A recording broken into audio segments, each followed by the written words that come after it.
मुझे आपसे जानना था कि किस किस ने होमवर्क नहीं किया, किस किस को कौन कौन सी तकलीफ आई, और कल हमने जो पढ़ा वो मुझे रिवाइज कराओगे आप। सर सर हमने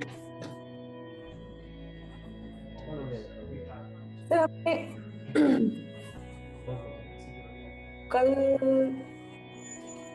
सर हमने देखा कि हमने वो मैकेनिज्म पढ़ा था कि कल कैसे डीएसएलआर में कौन सा होता है, उसमें प्रीव्यू कैसे आता है, उसमें जो मिरर से लाइट लेंस के थ्रू रिफ्लेक्ट होके पेंटा प्रिज्म में जाके फिर प्रीव्यू दिखता है। करेक्ट। उसके बाद जब हम बटन दबाते हैं मिरर ऊपर हो जाता है तो लाइट जाके फोटो क्लिक होती है, ऐसे ऐसे करेक्ट। फोटो। और हमने क्या था कि So the major discussion was on के बारे में पढ़ना था। Okay. MFT, APS-C, full frame, medium frame. Major Okay. discussion was on that and megapixels. ठीक है। तो अब मुझे जब मैंने ग्रुप में देखा तो ग्रुप में मुझे टोटल 3 से 4 पीडीएफ मिले हैं, एंड सिर्फ रश्मि का जो प्रिंट आउट है वो मिला है, राइट। लेकिन बाकी के प्रिंट आउट्स आप लोगों ने चिपका है वो कहाँ पर? प्रिंट आउट्स निकाले किसी ने, नहीं निकाले? मैंने नहीं लिया है बिकॉज मेरे अभी फार अवे है, तो for one print out I can't hold है, तो मैंने अपने ये स्क्रीन पे लगा दिया है आईपैड के, इसमें पड़ा रहता है। ठीक है, पढ़ा नहीं रहेगा, उसको आपको देखना है। सर क्योंकि सेम है, मुझे सर ये स्पेशल जाना प्रिंट है पड़ेगा। ना? यस यस दिव्या, यस वही प्रिंट आउट है। एग्जैक्टली वही प्रिंट आउट है दिव्या, वही आपको अंडरस्टैंड करना है।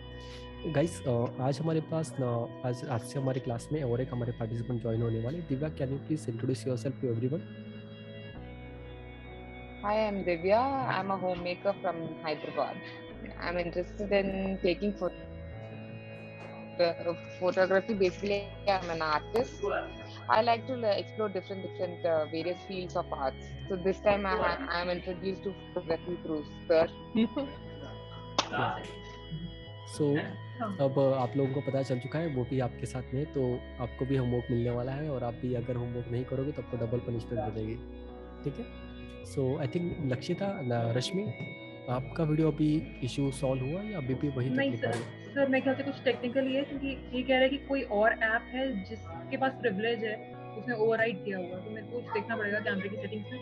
मैंने कोशिश की है पर नहीं, अभी भी ठीक नहीं हो पा रहा है वो। क्योंकि आपका आवाज़ बहुत कम आ रहा है, हम लोग सुन नहीं पा रहे हैं। एंड प्रीति, आप वीडियो ऑन कर सकते हो? आपका ऑडियो और वीडियो ऑफ है। वर्षा, आपका भी वीडियो ऑफ है। गाइस, ये लेक्चर आपके लिए है, तो अगर आप नहीं दिखाई दोगे तो मैं बात किससे करूँगा? करेक्ट। तो मैं नाम से तो बात नहीं कर सकता। सो चलिए, अभी मुझे बताओगे आप कि कल मैंने बहुत कुछ आपके लिए ग्रुप में भेजा था, राइट। तो किस किस ने वो जो पर्टिकुलर स्टडी मटेरियल है वो गो थ्रू किया, और किस किस ने वीडियोस देखे यूट्यूब पे जो मैंने आप लोगों को भेजे थे? तो जो एक वीडियो आपने भेजा था 10 कैमरा सेंसर साइज मैटर, वो मैंने देखा था, मेरे को थोड़ा समझ में आया, लेकिन मुझे लगता है उसकी कंप्लीट अंडरस्टैंडिंग के लिए मेरे को 2 बार और देखना पड़ेगा वो सेम वीडियो। ओके। और does the sensor size matters, right, वो वाला एक वीडियो था, करेक्ट? राइट। ओके।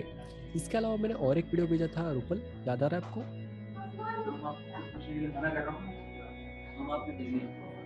करेक्ट, वो भी वीडियो मैंने भेजा था। तो आप लोगों ने जब वीडियो देखे तो किसी को डिफिकल्ट लग रहा है ये सब अभी। ओके, आप लोगों का आवाज बहुत कम आ रहा है मुझे।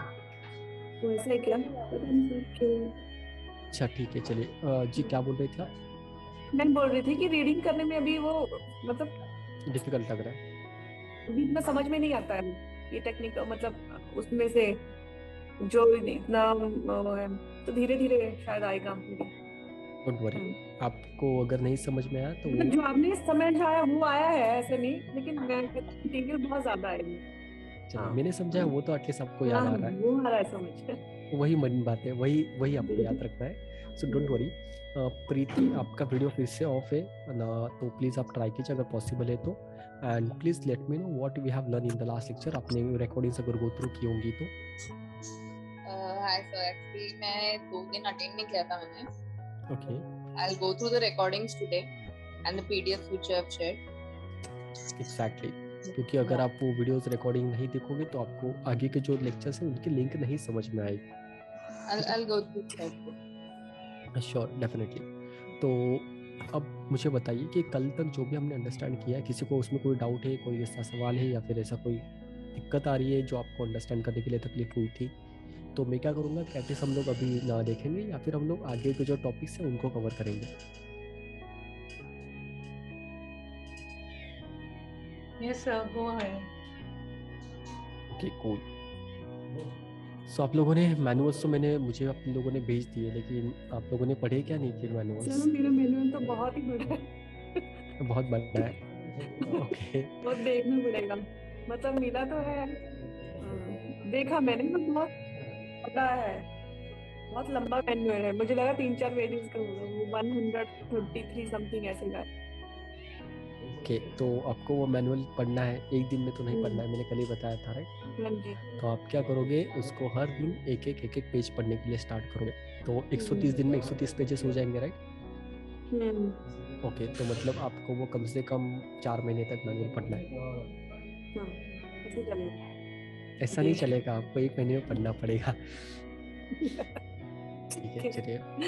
अभी जैसे मैंने कल आप लोगों को बता रहा था, सो लक्षिता, प्रीति और ना रश्मि, आप दोनों के वीडियो मुझे दिखाई नहीं दे रहे, बट फिर आप लोगों से मैं बहुत ज़्यादा सवाल पूछने वाला हूँ, बिकॉज जो वीडियो मेरे पास नहीं है उन लोगों का ध्यान है क्या नहीं वो पूछने के लिए मैं बार बार आपसे क्रॉस क्वेश्चन करते रहूँगा। ठीक है? Yes, sir. I'll just sir put मुझे it. कैमरा में एक डाउट था। हाँ, बोलिए। ये जो बटन आपको दिखा दे रहा सर, ये जो बटन है क्या है? दिव्या, ओके, कौन सा बटन आप बोल रहे हो? दिखाई दे रहा सर आपको? ओके, आई थिंक आपका मॉडल नंबर कौन सा है वो कैमरा का, जरा मुझे बता सकते हो? 70D sir, EOS 70D। EOS 70D। Okay, चलिए मैं हम लोग यहाँ चेक करते हैं। EOS 70D ना, और Yes, उसमें स्क्वायर है, स्क्वायर में 3 डॉट्स है आपके, राइट? सर आवाज कम हो गई। ऊपर 3 डॉट्स है और Okay. नीचे एरो मार्क। अच्छा, चलिए कोई बात नहीं। EOS 70D हम लोग एक बार चेक कर लेते हैं। तो when you look that side तो आवाज कम हो जाती है। एग्जैक्टली, क्योंकि ये जो माइक है इसका डायरेक्शनल एक ही साइड में कैप्चर करेगा, वो इसके लिए अभी जब सामने रहूँगा तो आपको सुनाई देगा, तो डोंट वरी, हमारे पास और एक माइक आने वाला है, होप सो जल्दी, तो आपको दिक्कत नहीं आएगी। Thank you. तो ये वाला आप मार्किंग की बात कर हाँ रहे थे, सर, हाँ वही ओके। सर। अगर आप देखोगे आपके पर्टिकुलर कैमरा में, तो ये आपका जो होता है ना, वो आपको इसको मैं मैनुअल मोड पे अगर डालता हूँ, आपकी इस साइड में अवेलेबल होगा ये पर्टिकुलर मेथड। हाँ देखिए, ये जो सेटिंग है, ये जो बटन से, ये आपका ऑटो फोकस सेटिंग चेंज करने के लिए यूज़ किया जाता है। हमारे कैमरा में एक सेटिंग होती है जिसको बोलते हैं ऑटो फोकस, तो वो जब आप मैनुअली चेंज करने के लिए सोचिएगा कि मुझे ऑटो फोकस सिंगल पॉइंट रखना है या मल्टी सेगमेंट रखना है, उसका शॉर्टकट बटन है वो, जिसमें स्क्वायर रहेगा, 3 डॉट रहेंगे और सेंटर वाले डॉट पे एक नीचे एरो लिखा होगा। हाँ तो वो जब हमारा ऑटो फोकस सबसे लास्ट हमारा टॉपिक है, वो जब हम लोग रीड करेंगे तब मैं आपको उसको प्रैक्टिकल कैसे यूज करते हैं वो बताऊंगा। ओके। इसके अलावा किसी को कोई डाउट है? सर और एक बात, ये कैमरा में बटन, ये फ्लैश बटन नहीं है सर, ऑटोमेटिकली ओपन होता जब भी रिक्वायर्ड है। एग्जैक्टली, तो there is this button, why is this? हाँ, वो तो आपका ऑटो फोकस और मैनुअल फोकस का बटन है ना, AF और MF लिखा हुआ है। नहीं वो नहीं, ये सर, ये हाँ, वो बटन जो है, वो बटन जब आप मैनुअल मोड पे डालोगे और तब आपको अगर पॉपअप करना होगा फ्लैश को, तो आप उसको प्रेस करके कैमरा का जो फ्लैश है वो पॉपअप हो जाएगा। ऑटो मोड पे तो फ्लैश ऑटोमेटिक पॉपअप होता है, ऑटो मोड पे तो ऑटोमेटिक ओपन होगा। लेकिन जब ऑटो मोड में काम नहीं कर रहे हो, आप किसी और मोड में काम कर रहे हो, और उस वक्त अगर आपको वो फ्लैश को इनेबल करना है तो आप उस बटन को प्रेस करोगे, तो आपका ऑटोमेटिक जो फ्लैश है वो ओपन हो जाएगा। अच्छा, जब भी मैं इमेज कैप्चर करती हूँ ऑटो फोकस में है, सो यू मीन टू से दिस ओनली ना सर, ऑटो फोकस और मैनुअल फोकस? अगर ये मैनुअल पे शिफ्ट करूँ तो? नहीं, वो नहीं, आपका जो ये मोड डायल है यहाँ पर आपको ग्रीन कलर का आइकॉन दिखाई दे रहा है, हाँ सर, उसमें A+ हाँ लिखा हुआ है, हाँ, A+ करेक्ट? तो पे ही अभी लिखा आप है अभी। Exactly, so right now your camera is on auto mode. तो जब आपका कैमरा ओके ऑटो मोड पर है तो आपके कैमरा के ऊपर आपका कोई भी कंट्रोल नहीं है, इंटायर कंट्रोल जो है ओके कैमरा का खुद का रहेगा। तो कैमरा खुद डिसाइड करेगा कि कब उसको फ्लैश यूज करना है, कब नहीं करना। अब आप गॉट इट सर, इसको गॉट इट। अगर किसी और मोड पे शिफ्ट करोगे देन वो आप मैनुअली डिसाइड कर या सकते हो, आई गॉट, हाँ। ठीक है? सो तो प्रीति, ये प्रॉब्लम हो रही थी मुझे, ऑटो ऑटो में डाली तो ये फोटो क्लिक करने से पहले इट इट वो टाइम लैग था सर, फ्लैश ओपन होने में वो ऑब्जेक्ट चले जाता था, so I used to find that difficulty, so I have to don't worry, keep in mind. हाँ don't worry, we will be using a manual mode, we will be going over the entire manual mode, और तब हम लोग understand करेंगे कि manual mode को कैसे use करना है, ठीक है? तो अब सारे लोगों को पता है जो सेंसर्स हमने कल डिस्कस किए थे, मैक्सिमम लोगों को तो पता होगा, करेक्ट? तो रूपल चलिए आपको ही पूछते हैं फिर, how many megapixels is important to capture an image? Sir क्या? अच्छा, मतलब ध्यान है, अभी ध्यान आपका नहीं था। नहीं सर, मुझे कम आवाज कम आती है ना, तो फिर मुझे सुना ही नहीं, ये क्वेश्चन ही सुना आपका। ठीक है, मैं पूछ रहा हूँ कि एक इमेज को क्लिक करने के लिए मुझे कितने मेगापिक्सल्स कैमरा की जरूरत होती है? कितनी? कितने मेगापिक्सल का कैमरा होना चाहिए अगर मुझे एक इमेज को क्लिक करना है? जो हमने वो फिक्स उसको पूछ रही हो? कितना? सर आपकी बैकग्राउंड आवाज बहुत आ रही है। एक मिनट, इसका ओके, अभी नहीं आई है। तो मैं आपको ये पूछ रहा था कि अगर मुझे कोई भी एक फोटो क्लिक करना है तो उसके लिए मुझे मिनिमम कितने मेगापिक्सल्स कैमरा की जरूरत लगेगी? Sir 1 megapixel. तो अगर 1 मेगापिक्सल का कैमरा है तो चलेगा, मतलब आपके जो भी DSLR है उनको आपको जरूरत नहीं है? I'm not sure, sir. Sorry, hello क्या बोलिए? सर,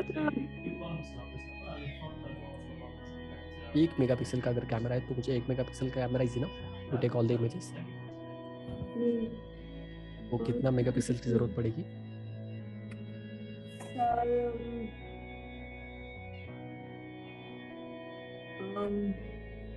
ध्यान से सुनिए, मैंने आपको क्वेश्चन अलग तरीके से पूछा लेकिन इसका आंसर मैंने आपको कल ही दे दिया था। अगर आपका कल के लेक्चर में ध्यान होगा तो आपको अंडरस्टैंड करने के लिए इजी पड़ेगा। मैंने कल लास्ट में कुछ लाइन बोली थी आप लोगों को, कुछ मैंने एक चीज बताई थी। कि फुल होना चाहिए सेंसर। सॉरी, हाँ सर, देखिए बोलिए। मैंने आपको ये बताया था कि it depends upon which type of image और which size in that particular image you want to print.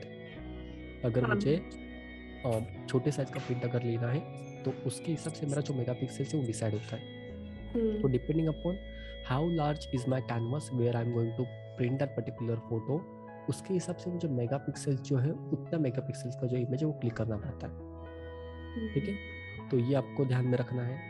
अब जैसे मैंने कल आपको बताया था सेंसर्स के बारे में कि सेंसर्स जो होते हैं वो अलग अलग रेजोल्यूशन के साथ हम लोग यूज़ करते हैं। डिपेंडिंग अपॉन जो भी आपका इमेज है उस इमेज में आपका सेंसर जो है वो रेजोल्यूशन मैच किया जाता है। तो मैंने आप लोगों को एक बात बताई थी ग्रुप में भी, देखिए ये मैंने आपको एक फोटो भेजा था, राइट? ये वाला। तो इसमें क्या था कि जो भी आपका सेंसर साइज था, पहले क्या सेंसर साइज था 36x24, मैंने आपको जो बताया था इनिशियली जब हमारी फिल्म होती थी तो 36x24 जो वो फिल्म का जो साइज था वही फिल्म का साइज आपके कैमराज में जो इंट्रोड्यूस कराया गया एंड उसको नाम दिया था फुल फ्रेम, ठीक है? Full frame is the base कि अगर मुझे अभी कोई इमेज क्लिक करना है तो मुझे एक आइडियल कैमरा अगर चाहिए होगा तो कौन सा रहेगा, that is a full frame camera. उसमें अगर मैं कोई इमेज क्लिक करता हूँ तो वो इमेज डिसेंट काइंड में इमेज में कैप्चर होगा, एक प्रॉपर कैनवस में कैप्चर होगा। लेकिन अगर मेरा जो पर्टिकुलर कैमरा है वो फुल फ्रेम के साइज से छोटा है, तो अगर फुल फ्रेम के साइज से छोटा है तो उसका एग्जैक्ट जो इमेज होगा वो क्रॉप सेंसर में कैटेगराइज होगा। सेम अगर उससे ज़्यादा है तो वो मीडियम फॉर्मेट में या लार्ज फॉर्मेट के जो सेंसर से वहाँ पर रिकॉर्ड किया जाएगा। कर तो ये आप लोगों को सेंसर समझ में आ गया था कि सेंसर जो है हमारे एग्जैक्टली किस तरीके से काम करते हैं। और ये देख रहे हो यहाँ पर अलग अलग टाइप के सेंसर दिए गए हैं। जैसे अगर मेरा मोबाइल फ़ोन है तो मोबाइल फ़ोन में भी सेंसर अवेलेबल होता है, लेकिन उसका साइज़ बहुत छोटा रहेगा। अगर जैसे जैसे आप कैमरा चेंज करते जाओगे तो वैसे वैसे आपका जो सेंसर साइज़ है वो बड़ा होते जाएगा। डिपेंडिंग अपॉन आपका जो सेंसर साइज है आपकी इमेज की क्वालिटी जो वो डिसाइड की जाएगी। ठीक है, तो यहाँ पर आप देख पा रहे हो ये जो एक नंबर लिखा हुआ है, there is a one number which is written over here, right? दिखाई दे रहा है सभी लोगों को ये एक नंबर? तो फुल फ्रेम जो होता है ना, there is something which is called as a crop ratio. अब क्रॉप रेशियो मतलब क्या? तो सिंपल मुझे बात बताइए, हाफ एंड फुल में फर्क क्या होता है? अगर मैं हाफ ग्लास ऑफ वाटर लेता हूँ और half glass of full glass of water लेता हूँ तो दोनों में फर्क क्या है? हाफ ग्लास ऑफ वाटर, हाँ, अगर एक हाफ एम्प्टी ना, एग्जैक्टली तो अगर एक हाफ ग्लास है, ठीक है, और एक फुल ग्लास है, तो दोनों की अगर मैं बात करता हूँ तो जो फुल ग्लास है इस 2x टाइम फुल ग्लास जो है वो हाफ का डबल है, राइट? एक ग्लास भर पानी लिया तो हाफ ग्लास के डबल है। वैसे ही ये जो फुल फ्रेम सेंसर होता है ना, ये आपका 1 कैलकुलेट करते हैं हम लोग, राइट? लेकिन इससे अगर छोटा होगा, जो भी आपका क्रॉप सेंसर है छोटा अगर होगा तो कितना छोटा होगा, कोई ना कोई तो कैलकुलेशन चाहिए ना आपको। तो वो जो छोटा होगा उसका जो भी साइज होगा, डबलिंग साइज या हाफ करने का, डिवाइडेशन का साइज, वो आपका होता है क्रॉप फैक्टर। ध्यान से सुनो, क्रॉप फैक्टर आपको बहुत ज़्यादा ज़रूरी अंडरस्टैंड करना। तो आप यहाँ पर क्या अंडरस्टैंड करोगे कि अगर मेरा फुल फ्रेम 1 है, अगर फुल फ्रेम का साइज 1 है तो जो क्रॉप फ्रेम है ना वो उससे छोटा रहेगा, लेकिन कितना छोटा रहेगा? तो यहाँ पर आपको दिख रहे हैं APS-C लिखा हुआ है, correct? So which page is that? I'm just checking. Slide number 16। 16. Sir, Preeti this side. 16 है कि 14 है? 14 है। Slide number 16 16। I don't know. Okay. तो देखोगे आप। हाँ प्रीति बोलो। Actually, I'm not part of this WhatsApp group, so I've not got the documents. Okay Preeti, actually ना आपका मुझे नंबर मिला ही नहीं था, बिकॉज ना लास्ट टाइम भी मैंने बताया था बट आपका नंबर मुझसे पहुंचा नहीं था, तो दैट्स द रीज़न मैंने आपको उस ग्रुप में ऐड नहीं कर पाया हूँ। सो आप जैसे पॉसिबल होता है then you can message me and फिर मैं आपको उस ग्रुप में ऐड कर लूँगा, ठीक है? सो जस्ट चेक कि यहाँ पर जो एक नंबर लिखा हुआ है ना, एक, और यहाँ पर क्रॉप सेंसर होता है। तो क्रॉप सेंसर जो कैमरा है का सेंसर है वो फुल फ्रेम से 1.5 टाइम्स छोटा होता है। 1.5 लिखा हुआ है ना यहाँ पर, तो 1.5 टाइम छोटा होता है। मतलब अगर इसका जो साइज है वो साइज, और अगर मैं फुल फ्रेम का कंपैरिजन करता हूँ तो full frame is 1.5 time bigger than the crop sensor. 1.5 गुना छोटा या 1.5 गुना बड़ा, सिंपल अगर मैं नॉर्मल अंडरस्टैंडिंग की बात करूँ। अब ये क्यों हो हमको अंडरस्टैंड करना, कैसे पता चलेगा? सॉरी, ये सेंसर चार्ट है ना, ये जो आपने खोला है, राइट? हाँ, तो व्हाट यू सेंड ना, जो फोटोग्राफी ट्यूटोरियल्स, हाँ, तो नाउ तो ये तो 14 पेज है, दैट्स ओके। तो आप कौन सा बोल रहे हो कि 1.5 है? ये देखिए, ये 1.5 दिखाई दे रहा है आपको यहाँ पर? हाँ, ये देखिए नाम लिखा है सेंसर साइज, सेंसर साइज लिखा हुआ है, उसके बाद सेंसर एरिया दिया हुआ है उनका, फिर क्रॉप फैक्टर दिया हुआ है। क्रॉप फैक्टर हमको ये अंडरस्टैंड करना जरूरी है कि जो भी मेरा सेंसर है उसका बेस कितना है, 1, राइट? 1 रुपया है।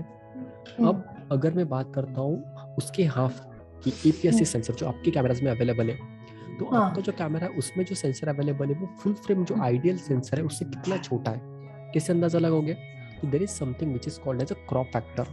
तो वो आप अंडरस्टैंड करोगे कि मेरा जो पर्टिकुलर सेंसर है मेरे कैमरा का वो 1.5 टाइम्स स्मॉलर है एज कंपेयर टू आपका फुल फ्रेम, ठीक है? 1.5 times.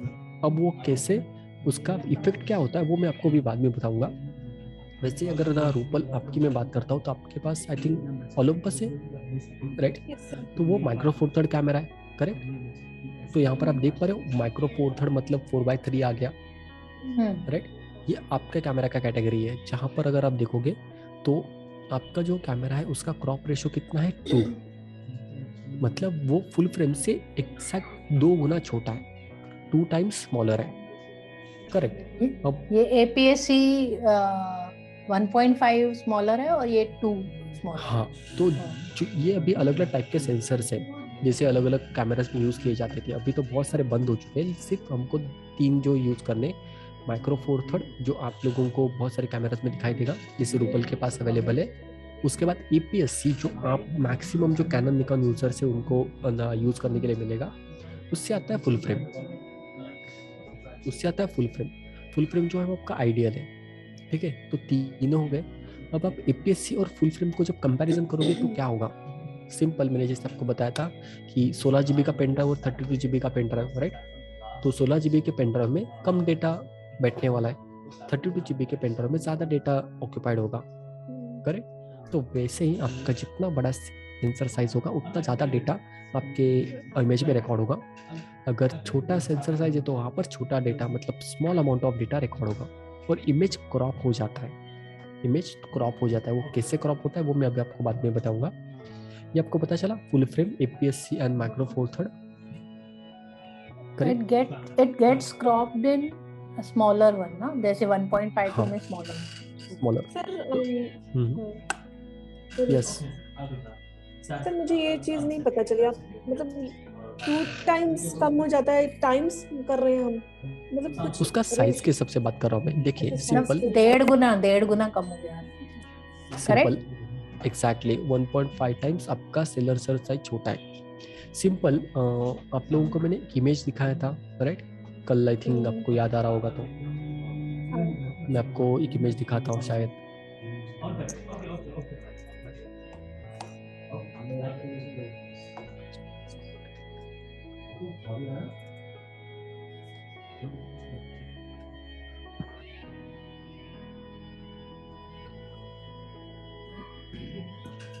Just give me only 1 moment, अलग अलग फोल्डर्स में है।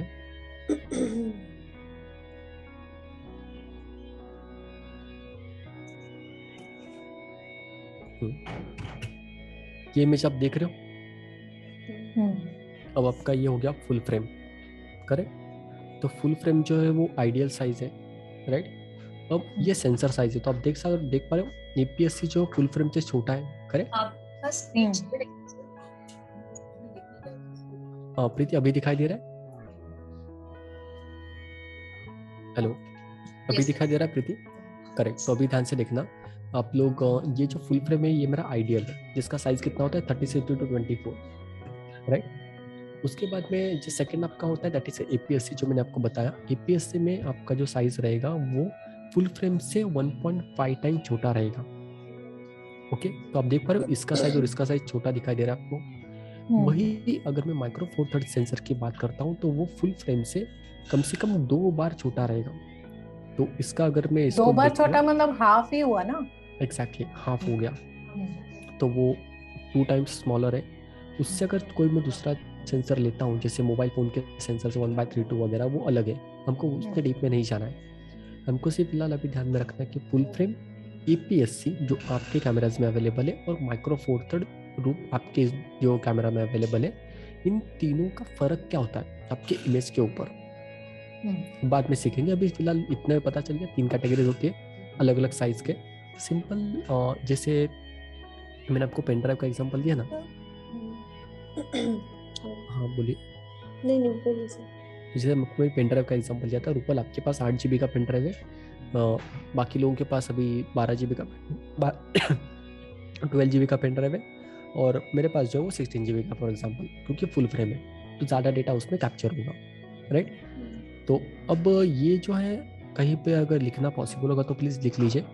कैनन जो कंपनी होती है, सिर्फ कैनन कंपनी का जो क्रॉप फैक्टर है, कैनन कंपनी का जो क्रॉप फैक्टर है वो 1.6 टाइम है, 1.5 नहीं है। तो अगर सिर्फ कैनन कंपनी का अगर क्रॉप सेंसर कैमरा लेते हो और फुल फ्रेम कैमरा अगर लेते हो, तो कैनन कंपनी का जो छोटा वाला सेंसर है, crop sensor, is 1.6 times smaller than the full frame, और बाकी को कोई भी कंपनी अगर आप लोगे तो उसमें 1.5 टाइम का रहेगा। सिर्फ ये 2 फैक्टर्स होते हैं, 1.6 सिर्फ कैनन के लिए और बाकी 1.5 जो है वो सारे के सारे जो भी कंपनीज के ब्रांड्स हैं उनके लिए। करेक्ट। क्रॉप फैक्टर अभी आपको थोड़ा सा दिक्कत लगेगा समझने के लिए, but it's very important to understand because आपके जो लेंसेस है उन लेंसेस का कैटेगरीज यहाँ से चेंज हो जाता है कि आप कौन सा लेंस कब यूज करोगे कौन से कैमरा के ऊपर, इसके लिए हमको समझना है। तो अभी हमने क्या समझा? कैन है फुल फ्रेम का 1.5 है APS-C एंड 2 है माइक्रो। एग्जैक्टली राइट, ठीक है। 1.5 APS-C, लेकिन अगर वो कोई भी ब्रांड होगा कंपनी का तो 1.5 रहेगा, कैनन का रहेगा तो 1.6 टाइम 1.6। ओके, ठीक है। अब ये सेंसर्स मैंने आपको बता दिए। उसके बाद में मैंने आपको पेंटाप्रिज्म बताया था कि पेंटाप्रिज्म एग्जैक्टली कैसे काम करता है। उसका आपके इमेज के ऊपर या आपका जो व्यू फाइंडर है उसको आपको यूज करने के लिए हेल्प होता है, राइट। ये मैंने बताया था। उसके बाद में नेक्स्ट चीज़ जो हमको अंडरस्टैंड करनी थी, हमने ये भी चीज़ अंडरस्टैंड की थी कि एग्जैक्टली मेरा जो पर्टिकुलर पेंटाप्रिज्म वो काम कैसे करता है, मुझे दिखाई कैसे देगा। अब ये होने के बाद में there is something which we have to understand, that is a basic process of shooting modes of operation. तो जैसे अगर मैं आपको बताऊं तो आप लोगों में से रश्मि, आपको इडली बहुत ज़्यादा पसंद थी, राइट? मतलब याद है मुझे। ओके, दिव्या हमारे पास है। Divya, you are the new one, home maker you are, correct? So आप कुकिंग तो कर लेते होंगे, करेक्ट? तो कुकिंग में आपकी कौन सी सबसे अच्छी डिश है जो आप करने वाले हो? नहीं, कुक है सर। लेकिन आप कभी कुकिंग तो करते होंगे ना? हाँ, करती हूँ सर, बिरयानी वगैरह सब कुकिंग करती हूँ सर, ऐसा कुछ सब करते हो। तो जब हम लोग सब लोग आपके यहाँ पे ना आने वाले हैं विजिट के लिए, तो आप सब लोगों को क्या डिश देने वाले हो? फॉर एग्जांपल बिरयानी है ना? हैदराबादी है तो बिरयानी। हैदराबादी बिरयानी। Rupal is excited. चलिए फिर हम लोग कल उनके यहाँ पे जाएंगे। सो अब मुझे बताइए, हैदराबादी बिरयानी अगर मुझे बनानी है तो उसके लिए प्रोसेस क्या होगा? कल हम लोग आने वाले मॉर्निंग में, तो आप आज से प्रोसेस काम आपका चालू होने वाला है, तो क्या क्या करोगे आप? सर प्रोक्योर इंग्रेडिएंट्स, उसको मैरिनेट करना है, कल कुकिंग करना है उसको। But there will be another process also, right? कुछ स्टेप्स होंगे जब कल आप बनाओगे, चावल भिगोगे, देन जो भी रहेगा, अलग अलग प्रोसेस होते हैं, करेक्ट? वैसे ही जब हम लोग इमेज लेते हैं ना, तो इमेज लेते वक्त बहुत सारी चीज़ें ना एक साथ उसमें घटती है, एक साथ चीज़ें होती है, हमको पता नहीं चलता। हमको लगता है हमने एक बटन दबाया, फोटो क्लिक हो गया, बट वैसा नहीं है। उसके अंदर एक मोड का एक स्टेप बाय स्टेप ऑपरेशन होता है। तो उसके लिए क्या, जैसे अगर मैं कभी भी कोई मुझे अगर इमेज क्लिक करना होगा तो सबसे पहले मैं क्या करूँगा, कंपोज करूँगा इमेज को। कंपोज मतलब क्या, यहाँ पर आपका क्रिएटिविटी काम में आता है कि मैंने डिसाइड करना है कि मैं एग्जैक्टली शूट क्या करने वाला हूँ। मैं शादी में गया, वहाँ पर मुझे कोई अच्छा पर्सन दिखाई दे गया, मैं उसको शूट करूँगा, या फिर पंडित को शूट करने वाला हूँ, रूपल इज स्माइलिंग, करेक्ट? या फिर अगर मान के चलिए वहाँ पर दूल्हा दुल्हन है उनको मुझे शूट करना है, या फिर ना खाने पे अलग अलग डिशेस है उनको शूट करना है। If I am a food lover तो मैं दूल्हा दुल्हन को छोड़ के जो खाने के डिशेस है उनको क्लिक करने के लिए चालू हो जाऊंगा, राइट? ऐसा नहीं होता, डोंट वरी। सो जिस काम के लिए हम लोग जा रहे हैं वैसे हमको शूट करना होता है, but you will decide what exactly you want to capture, that is a composition, correct? उसके बाद सेकंड थिंग आती है फोकस। दिव्या, आपको जो बटन था ना, वो जिस बटन के बारे में आप बोल रहे थे, वो बटन जो है वो आपको यहाँ पर हेल्प करेगा। पहले composition, what exactly you want to capture, that we will decide. Second, focus हम लोग करेंगे, जिस चीज़ को मुझे क्लिक करना है उसके ऊपर मेरा फोकस होना चाहिए। उसके बाद मीटरिंग एक टॉपिक है हमारे पर्टिकुलर फोटोग्राफी में, वो हमको सीखना है, अभी मैं डिस्कस नहीं करूँगा। ये तीनों चीज़ें आप डिसाइड करोगे। उसके बाद आपका जो लेंस है ना, उस लेंस के अंदर एक एलिमेंट होता है, किसी को याद आ रहा है? तो मैंने वर्कशॉप में आपको बताया था, there is one element which is not there in your lens. Preeti, aperture. Okay, aperture is a mechanism. Preeti, क्या मैकेनिज्म होता है सर? वो लेंस के जो अंदर? ऐसा वो रिंग घुमाते हैं वही ना? वही वही। हाँ। प्रीति, क्या होता है उस अपर्चर से? सर जितना बच The amount of light which we are allowed, मतलब it's like a hole, तो करेक्ट, जितना बड़ा होगा उतनी लाइट हमारे सेंसर्स पे पड़ेगी। Sir the depth of the field? Depth of field is next topic ना Ritu. Depth of field Okay. जो है वो उसका बाद का ऑप्शन है। अभी फिलहाल सिर्फ हम लोग डिस्कस कर रहे हैं कि अपर्चर Okay. एक मैकेनिज्म होता है, वो एक सर्टन तरीके से काम करता है, करेक्ट?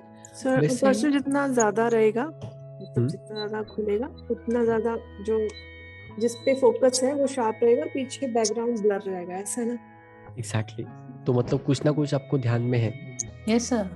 चलिए, सर आपकी इमेज में वही है ना, मैंने अब पढ़ा है, प्रिंट आउट नहीं लिया लेकिन मैंने ध्यान से देखा। चलिए एटलीस्ट ना आप ध्यान से देख रहे हो, सारी चीज़ समझ में आ रही है आपको, बहुत बहुत बड़ी अच्छी बात है। सो ये कंपोजिशन हमने किया, फोकसिंग किया कि किस पर्टिकुलर सब्जेक्ट को मुझे क्लिक करना है, वो फोकसिंग मैंने करना है।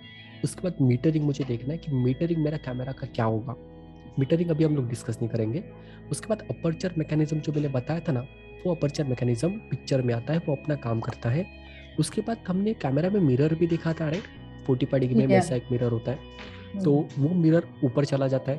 मैंने कल आपको बताया था, जब मैंने बटन प्रेस करूंगा तो मिरर ऊपर चला जाएगा। So और वो जो moment we do the aperture setting, तो वो मिरर फिर वो नहीं, ऊपर अपर्चर लेंस के अंदर है।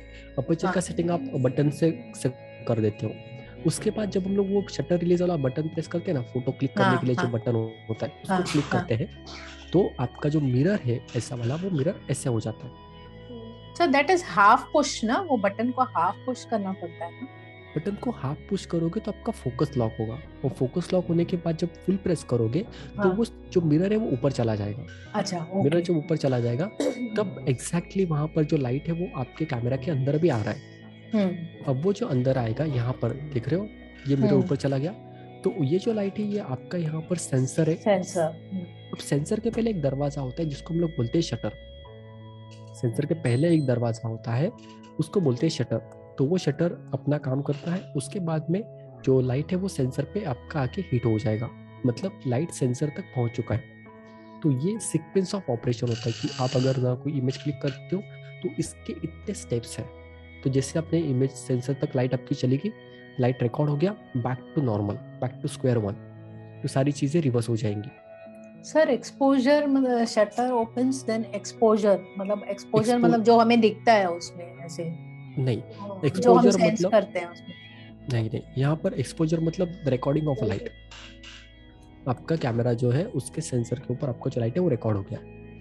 अच्छा, ठीक है, वो आपका एक्सपोजर होता है। I will explain what exactly exposure means, हमारा चैप्टर है पूरा का पूरा। तो यहाँ तक तो आप लोगों को समझ में आया, यहाँ तक किसी को कोई डाउट नहीं है, right? Correct? Yes, correct. Cool.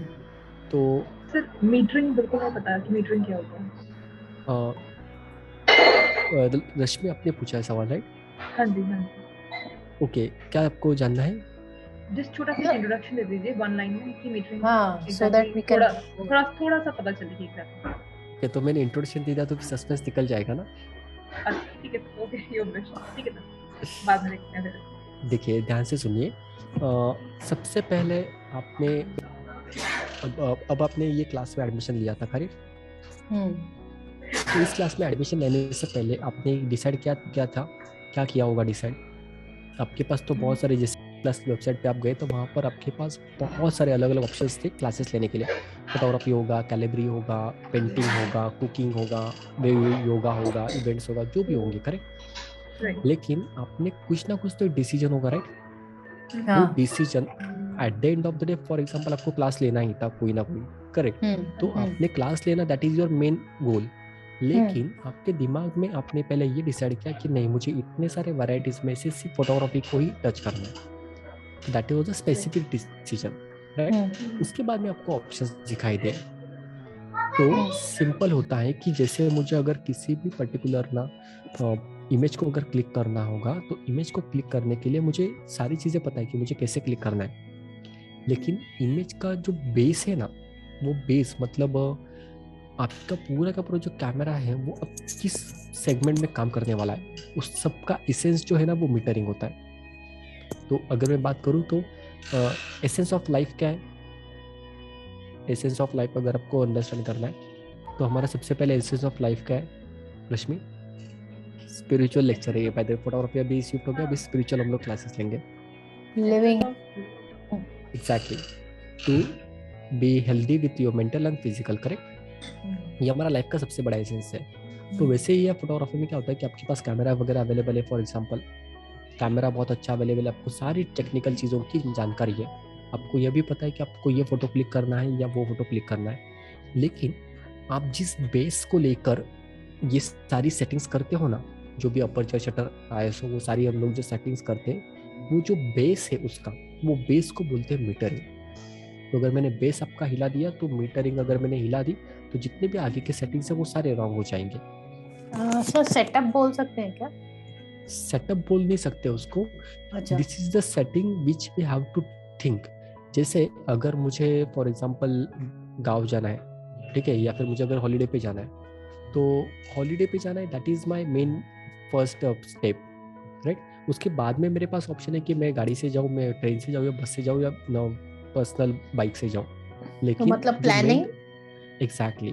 तो सबसे पहले आता है प्लानिंग, कि आप अब डिसाइड करोगे कि अब मैंने तो ये फोटो मुझे क्लिक करना है। उसके बाद आपका ये सेटिंग जो है, ये सेटिंग आपको पहले ध्यान में रखना पड़ेगा।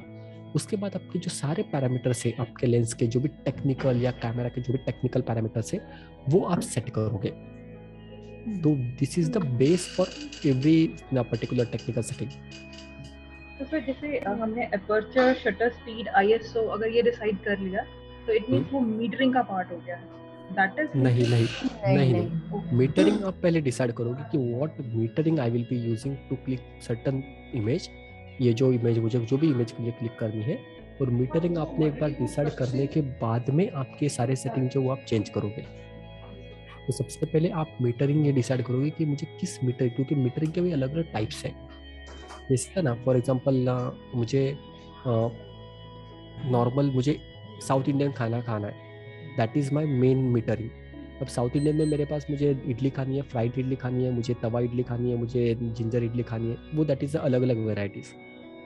तो उसके पहले जो है वो सबसे पहले कि मुझे कौन सा टाइप का फ़ोटो क्लिक करना है, और उसके लिए मेरा जो पर्टिकुलर इक्विपमेंट है इसको कौन से मोड पे डालना है, बिकॉज ये जो पर्टिकुलर कैमरा ये अलग अलग मोड्स पे काम करता है। आपने देखा रहेगा ना, ये जो मोड डायल मैंने आपको बताया था, उस मोड डायल पे तो बहुत अलग अलग आपको सारे के सारे ऑप्शंस दिखाई देते हैं। तो you will select the metering first, कि मीटरिंग एग्जैक्टली मुझे क्या होनी चाहिए, और उसके बाद में आप जितने भी इंडिविजुअल पैरामीटर्स अभी जो हम लोग सीख रहे हैं वो सारे आप डिसाइड करोगे। ओके, सो आई थिंक थोड़ा सा आपको इंट्रोडक्शन मैंने दे दिया इस एसेंस। इसके लिए सबसे सर मैं इसको प्लानिंग मानती हूँ, बिकॉज कुछ करने के लिए वी हैव टू थिंक ना कि आगे मैं ये करूंगी, ऐसे बोलते हैं ना, वैसे you can understand like a planning, it's a planning only. In case of camera it is metering like that. exactly that's the reason we have kept it सबसे ऊपर मुझे मैंने उसको रखा है। ठीक है, तो चलिए अभी ये आपको सब समझ में आ गया, राइट? यहाँ तक किसी को डाउट है? Almost okay, cool. Just give me one moment. आज हमारा कौन सा क्लास है? फोर्थ या फिफ्थ? फोर्थ क्लास है हमारा। 1 2 3 ओके, सो हम लोग एक लेक्चर पीछे हमारे सिलेबस से, ठीक है। तो अब मुझे बताइए कि लाइक लेंसेज जो होते हैं, कैमरा का लेंसेज, उसको आप कैसे अंडरस्टैंड करते हो? What exactly you understand by the lens? Lenses जो होते हैं, फोकसिंग सर, आई फोकसिंग एग्जैक्टली जैसे ह्यूमन आई है ना, ओके, हमारी आंखें, वैसे वो उसमें से लाइट कैप्चर करने के लिए। करेक्ट। तो अब आपने कभी किसी ने कोई लेंस ना तोड़कर क्लिक करके देखा है, मतलब तोड़ के ओपन करके देखा है? नहीं ना, घर से बाहर हो गए। इतने पैसे नहीं है। ओके, तो कौन लेंस तोड़ के उसको देखने के लिए चालू करने वाला है? रुपल, लक्ष्मी, प्रीति, दिव्या? नहीं, हम लोग कैमरा के पास जिसके पास 2 लेंसेस है वो एक लेंस तोड़ के देखेंगे उसमें अंदर क्या है। नो वे। सो ठीक है, अब ध्यान से सुनिए। जो हमारी आँखों की ये जो आँखें होती है वो हमको दिखाई तो देती है कि छोटी से एलिमेंट है, बट अगर आप एक आई ऑप्टिशियन को देखोगे तो उसको पता है कि उसके अंदर बहुत लेयर्स होते हैं, करेक्ट? वैसे ही जो कैमरा का लेंस आपके पास होता है वो आप देखते हो तो आपको सामने से एक ही ग्लास दिखाई देती है, करेक्ट? लेकिन आप जब उसको ओपन करोगे तो आपको बहुत सारे अंदर एलिमेंट्स दिखाई देंगे, तो जो लेंस बनती है वो लेंस कभी भी एक सिंगल ग्लास से नहीं बनती, उसमें आपके बहुत सारे अलग अलग एलिमेंट्स होते हैं जो एक सर्टन पैरामीटर में अलाइन किए होते हैं, और वो अलाइनमेंट जो है वो अलाइनमेंट एक प्रॉपर तरीके से किया जाता है ताकि आपका जो लेंस है वो एक्चुअल में जैसे आप देख रहे हो वैसे दिखना चालू करे। थोड़ा सा कॉम्प्लिकेटेड है, बट अभी हम लोग वीडियोस के जरिए उसको अंडरस्टैंड करेंगे तो ईजी हो जाएगा समझने के लिए। ठीक है, तो अगले 7 मिनट तक हम लोग एक वीडियो देखने वाले हैं, उसके बाद में आपको मैं पूछूंगा कि आपने उस वीडियो में क्या ऑब्जर्वेशन किया। ठीक है, ओके। वर्षा, वर्षा, हेलो। ओके, आपका वीडियो ऑफ है। एक मिनट।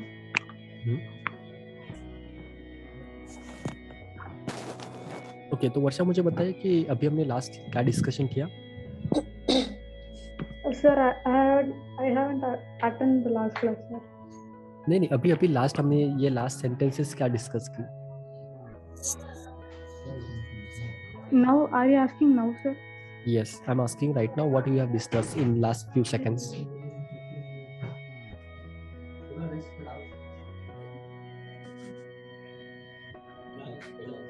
Okay, ध्यान कहाँ पर है आपका? See my mother, sir.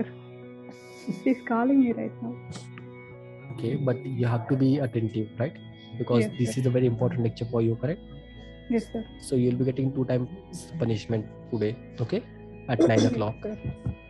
And Divya, आपका वीडियो ऑफ हो गया है?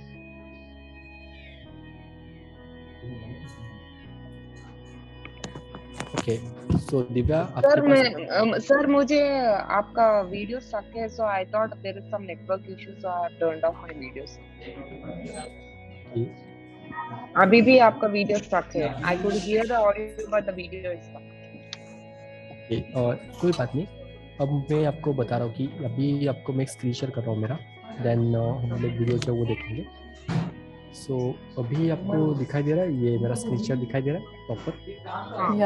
अभी नॉर्मल हो गया sir. Now I can see the movement. Okay, good.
These television lenses start with a very precise design.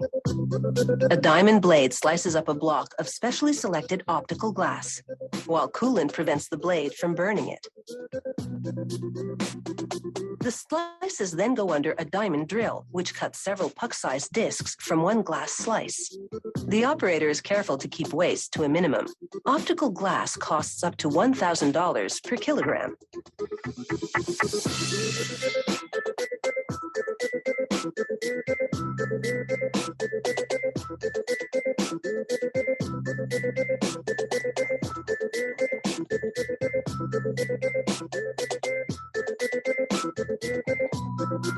During the drilling, the optical glass sits on a thinner piece of glass covered with wax.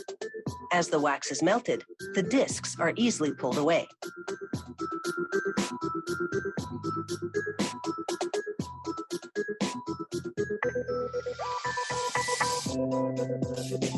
Next, a device spins one of the discs while a wheel overhead sculpts it into a lens.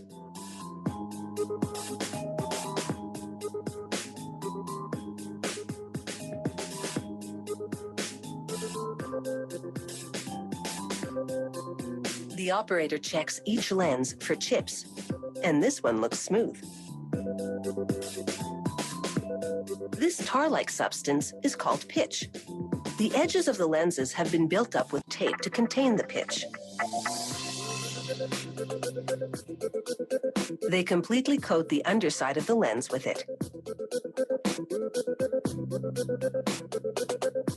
Several pitch-covered lenses are now in a metal shell. A worker picks up a hot aluminum dome called a blocking body. He presses it onto the pitch-covered lenses, and the pitch melts onto it.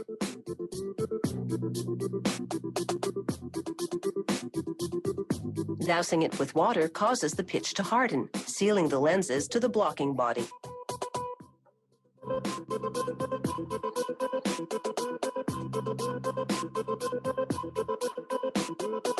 The blocking body is now upside down and acting as a holding device as it oscillates on a spinning grinding shell.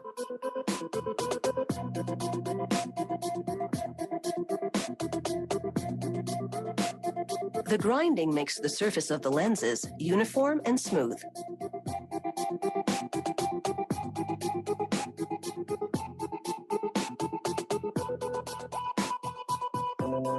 They place a polisher on the lenses. It's lubricated with a very fine abrasive. For about an hour, the polisher oscillates while the block spins. Polishing makes the lenses smooth and transparent. It also gives them an even more curved profile.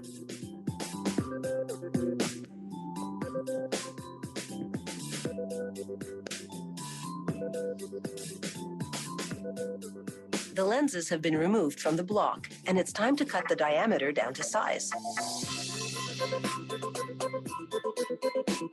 Using a microscope, a technician centers a lens between two brass chucks. A diamond blade at the back cuts the lens as the technician monitors it. He's making sure the diameter and axis of the lens have a common center.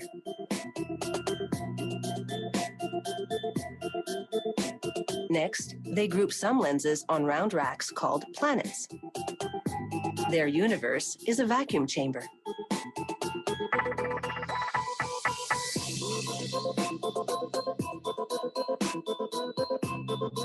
The technician closes the door, and the planets continue their orbit. Inside this vacuum, an electron beam evaporates coating materials. The vapor rises to give the lenses a protective coat. A computer monitors the rate of evaporation and the coating. But there's much more to come. Up next, this process really gets visual as all the pieces of a camera lens come together.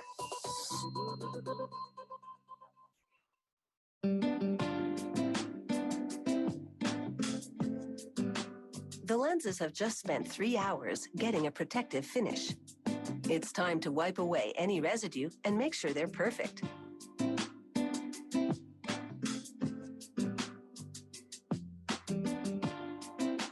This particular lens is concave. She covers it to protect it while she cleans and inspects the lens with the opposite profile, convex.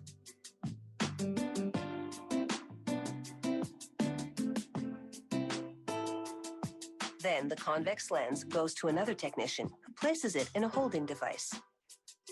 He looks into a microscope and adjusts the position of the lens until it's optically centered.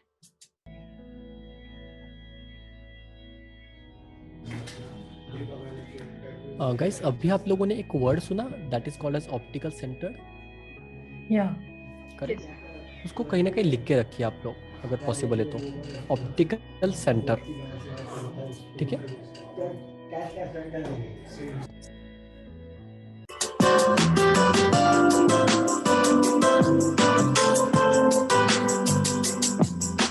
He uses wax to keep the lens from shifting in the holding device.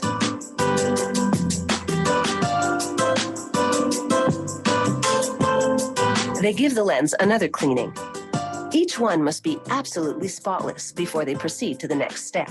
Otherwise, dust particles could become trapped within the optical system and affect image quality. Now that the surface of the convex lens is immaculate, she dabs optical cement onto the center of it.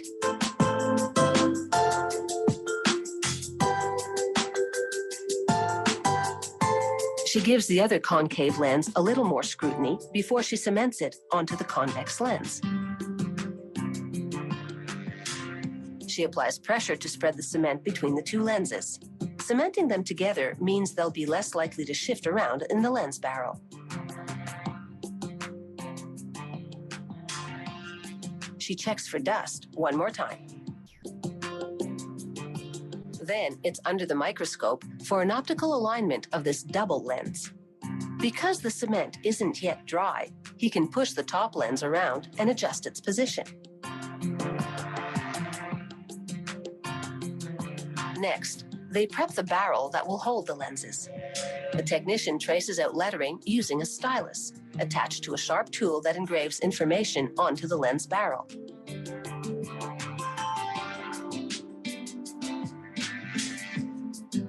It prints technical details that will tell the photographer just what the lens will do. Things like focal length, the f number, and the size of the aperture opening. These reference points allow the user to pull a picture into focus at the desired magnification.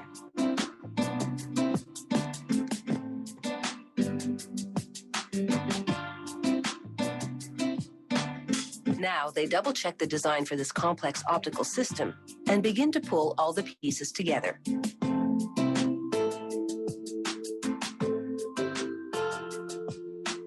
This singlet, or single lens, goes into the metal barrel first. Other lenses with various curvatures and dimensions follow.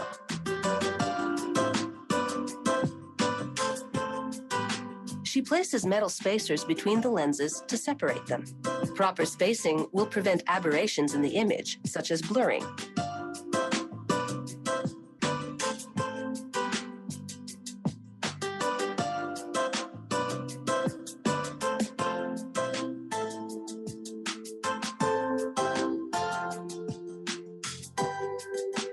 Between installations, she covers the barrel with a piece of lint-free plastic because eliminating dust continues to be a necessity.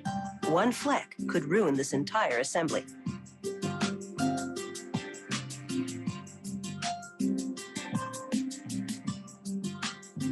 Using tweezers, she coaxes the last lens into the barrel. She installs a retaining ring to hold the stack of lenses down. Then she locks it into place. There's one final inspection. She examines the assembled optical lens from all angles. It takes a total of 6 weeks to make one of these optical lenses. And in the end, it's picture perfect.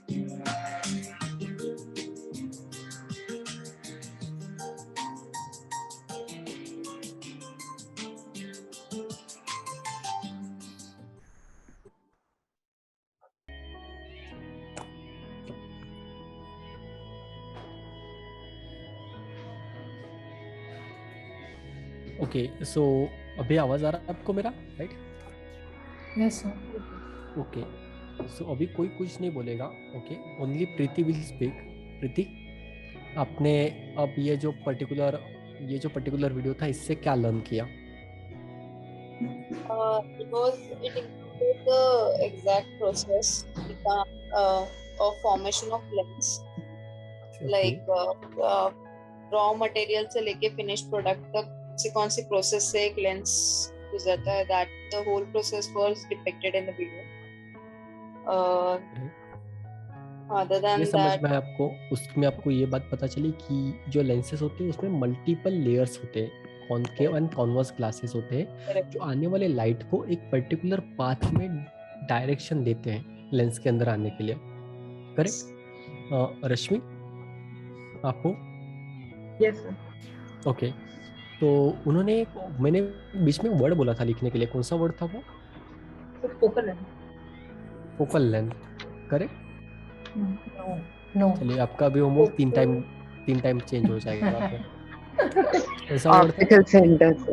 Optical centre, sorry optical centre. Okay, so I think Varsha is there, right? Okay, Varsha के लिए 2 times and रश्मि के लिए 3 time में आज का punishment, ठीक है? ज्यादा हो गया। फिर अपने आंसर, आपका ध्यान कहाँ पर था? नहीं, आपको लगा आपका वीडियो ऑफ है तो फोकल लेंथ और ऑप्टिकल सेंटर रिलेटेड हो जाएंगे ना आगे जाकर? नहीं, दोनों अलग अलग चीज़ें हैं। ठीक है, तो ध्यान से सुनिए। जो ये पर्टिकुलर मैंने आपको वीडियो बताने का मेरा जो मकसद था, उसमें यही हमको चीज़ अंडरस्टैंड करनी थी कि जो लेंसेज होती है, वो लेंसेज बहुत ज़्यादा कॉम्प्लिकेटेड तरीके से टेक्नोलॉजी को इनबिल्ट करके बनाई जाती है। उसमें बहुत सारे जो ऑप्टिशियंस होते हैं, जो इंजीनियर्स होते हैं, वो एक सेट ऑफ डिज़ाइंस बनाते हैं। उसके बाद में वो जो लेंसेज है वो बनाई जाती है। ठीक है, अभी हम लोग और एक वीडियो देखने वाले हैं। अब उसमें मैं सवाल पूछूंगा, लेकिन किसको पूछूंगा वो आप लोगों को बाद में पता चलेगा। ठीक है, चलिए मैं फिर से एक बार शेयर कर रहा हूँ। गैस, आपका वीडियो ऑफ है, लेकिन मेरा ध्यान आपके ऊपर ही है 100%, कि कौन बेचारा कब ना ध्यान उसका हट रहा है। ठीक है, आई थिंक आवाज आपको सुनाई दे रहा है अभी? या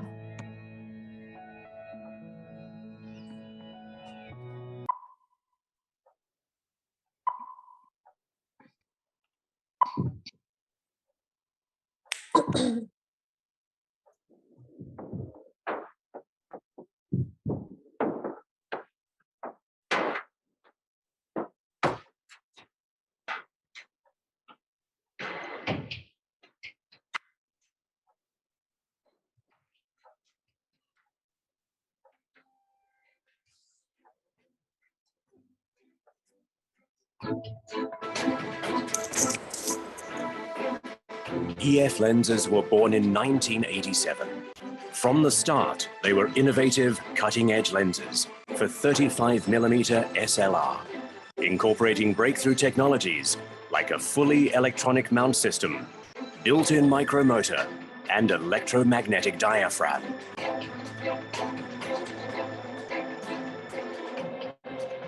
Since then, their spirit of innovation has remained unchanged, but their performance has continuously advanced through technologies such as 3D CAD and the skills of Takumi masters. These optical technologies, accumulated through the development of lenses, are applied to wide-ranging Canon products. In 2014, our long pursuit of advanced technologies led to the production of the 100 millionth EF lens, a world record for production of lenses for fluorite lenses offer better dispersion properties than regular glass. When it comes to cybersecurity, endorsement from IIT Bangalore on your resume.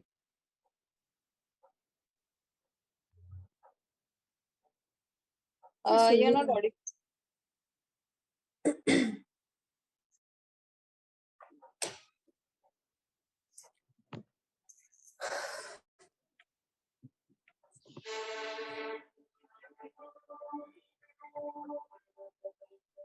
The lens is the eye of a camera. Light enters the camera through the lens. Lenses come in a wide variety of types, from macro lenses designed to shoot objects at very close distances to telephoto lenses for photographing distant objects. Camera lenses are made up of multiple individual lenses that, when precisely combined, make possible distortion-free image capture. Lens design employs computers that perform countless simulations combining various lens shapes, sizes, arrangements, and materials. Lenses also incorporate the latest technologies, such as ultrasonic motors and image stabilization that corrects for camera shake. Lenses are created by polishing glass. Through years of experience, Canon has perfected the polishing process to achieve the highest levels of precision. For example, a polished lens enlarged to the size of a baseball field would have deviations in surface accuracy less than the thickness of a postcard. The use of a polishing dish enables a level of polishing precision exceeding 1/1000th of a millimeter. Lenses continue to evolve. The next time you have the chance to look at a camera, pay close attention to its precision-crafted lens, which was made possible through the latest technology.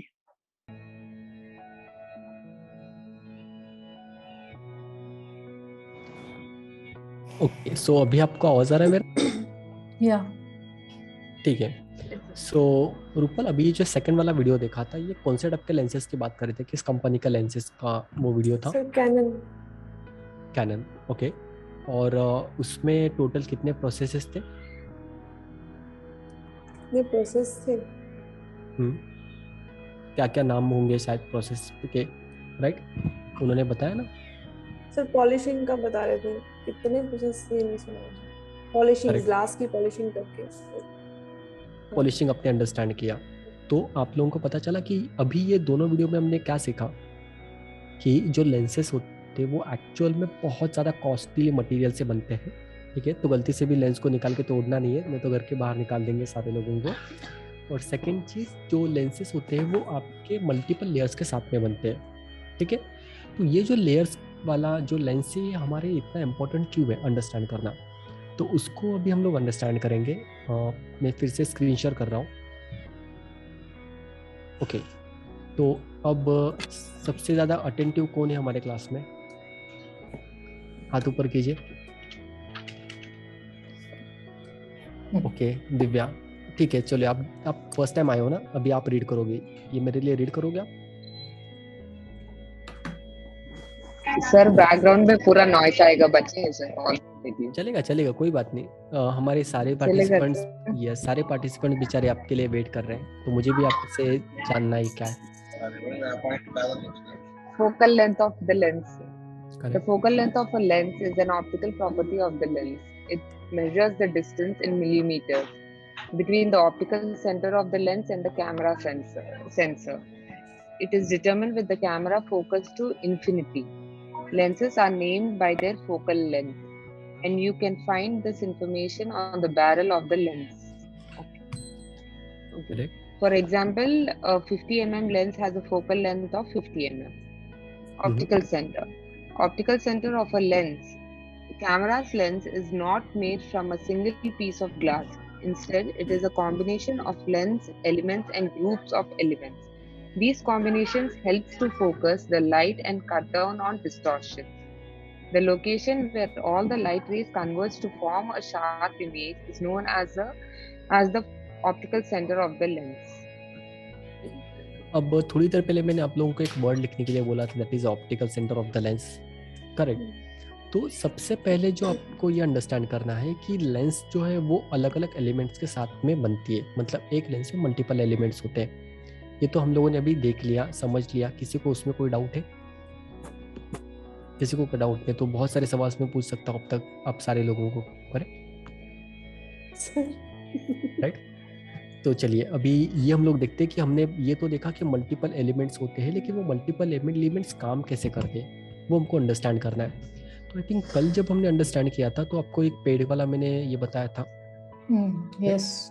तो ये जो angle होता है, जो भी light है वो light हमेशा एक एंगल में आता है, करेक्ट? तो यहाँ से जब आप देखोगे, फॉर एग्जांपल ये अगर पेड़ है या फिर ये एक मार्कर है, तो marker is not a light source, ये खुद लाइट थ्रो नहीं कर रहा है। जो भी लाइट आएगी वो ऊपर से या नीचे से, उसका जो एंगल है टॉप या बॉटम होगा। तो जो भी लाइट है वो हमेशा अपर या बॉटम साइड से ट्रैवल करेगी, राइट? अब वो आपको यहाँ पर दिखाई दे रहा है, आपके पर्टिकुलर कैमरा के अंदर लेंस जो है उसमें मल्टीपल एलिमेंट्स होते हैं। किसी में 3 एलिमेंट्स होंगे, किसी में 4 एलिमेंट्स होंगे, किसी में 10 एलिमेंट हो सकते हैं, डिपेंडिंग अपॉन द लेंसेज के टाइप्स जो होते हैं उसके हिसाब से।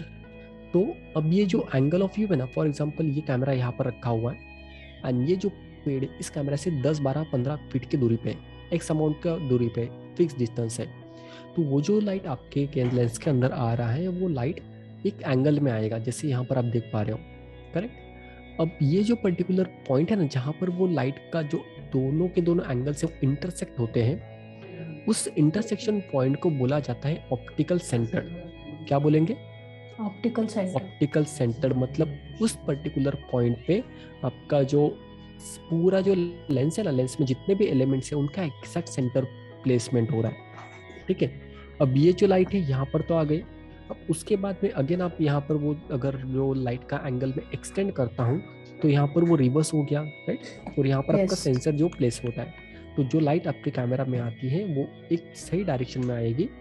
उसके बाद में एक पर्टिकुलर जो सेगमेंट है वहाँ पर वो इंटरसेक्ट होगा और इंटरसेक्ट होने के बाद में वो उल्टा आपके लेंस जो भी सेंसर है उस सेंसर के ऊपर रिकॉर्ड हो जाएगा। सिंपल प्रोसेस समझ में आया? इस प्रकार से लेंस हमारा काम करता है। तो ये जो पर्टिकुलर पॉइंट है इसको क्या बोलते हैं? Optical centre. Correct? Optical centre समझ में आया? और ये जो 3 पार्ट्स है इसको आप क्या बोलोगे? ये आपके लेंस के एलिमेंट्स है। चेंजेस हो सकते हैं लेंसेस के एलिमेंट्स।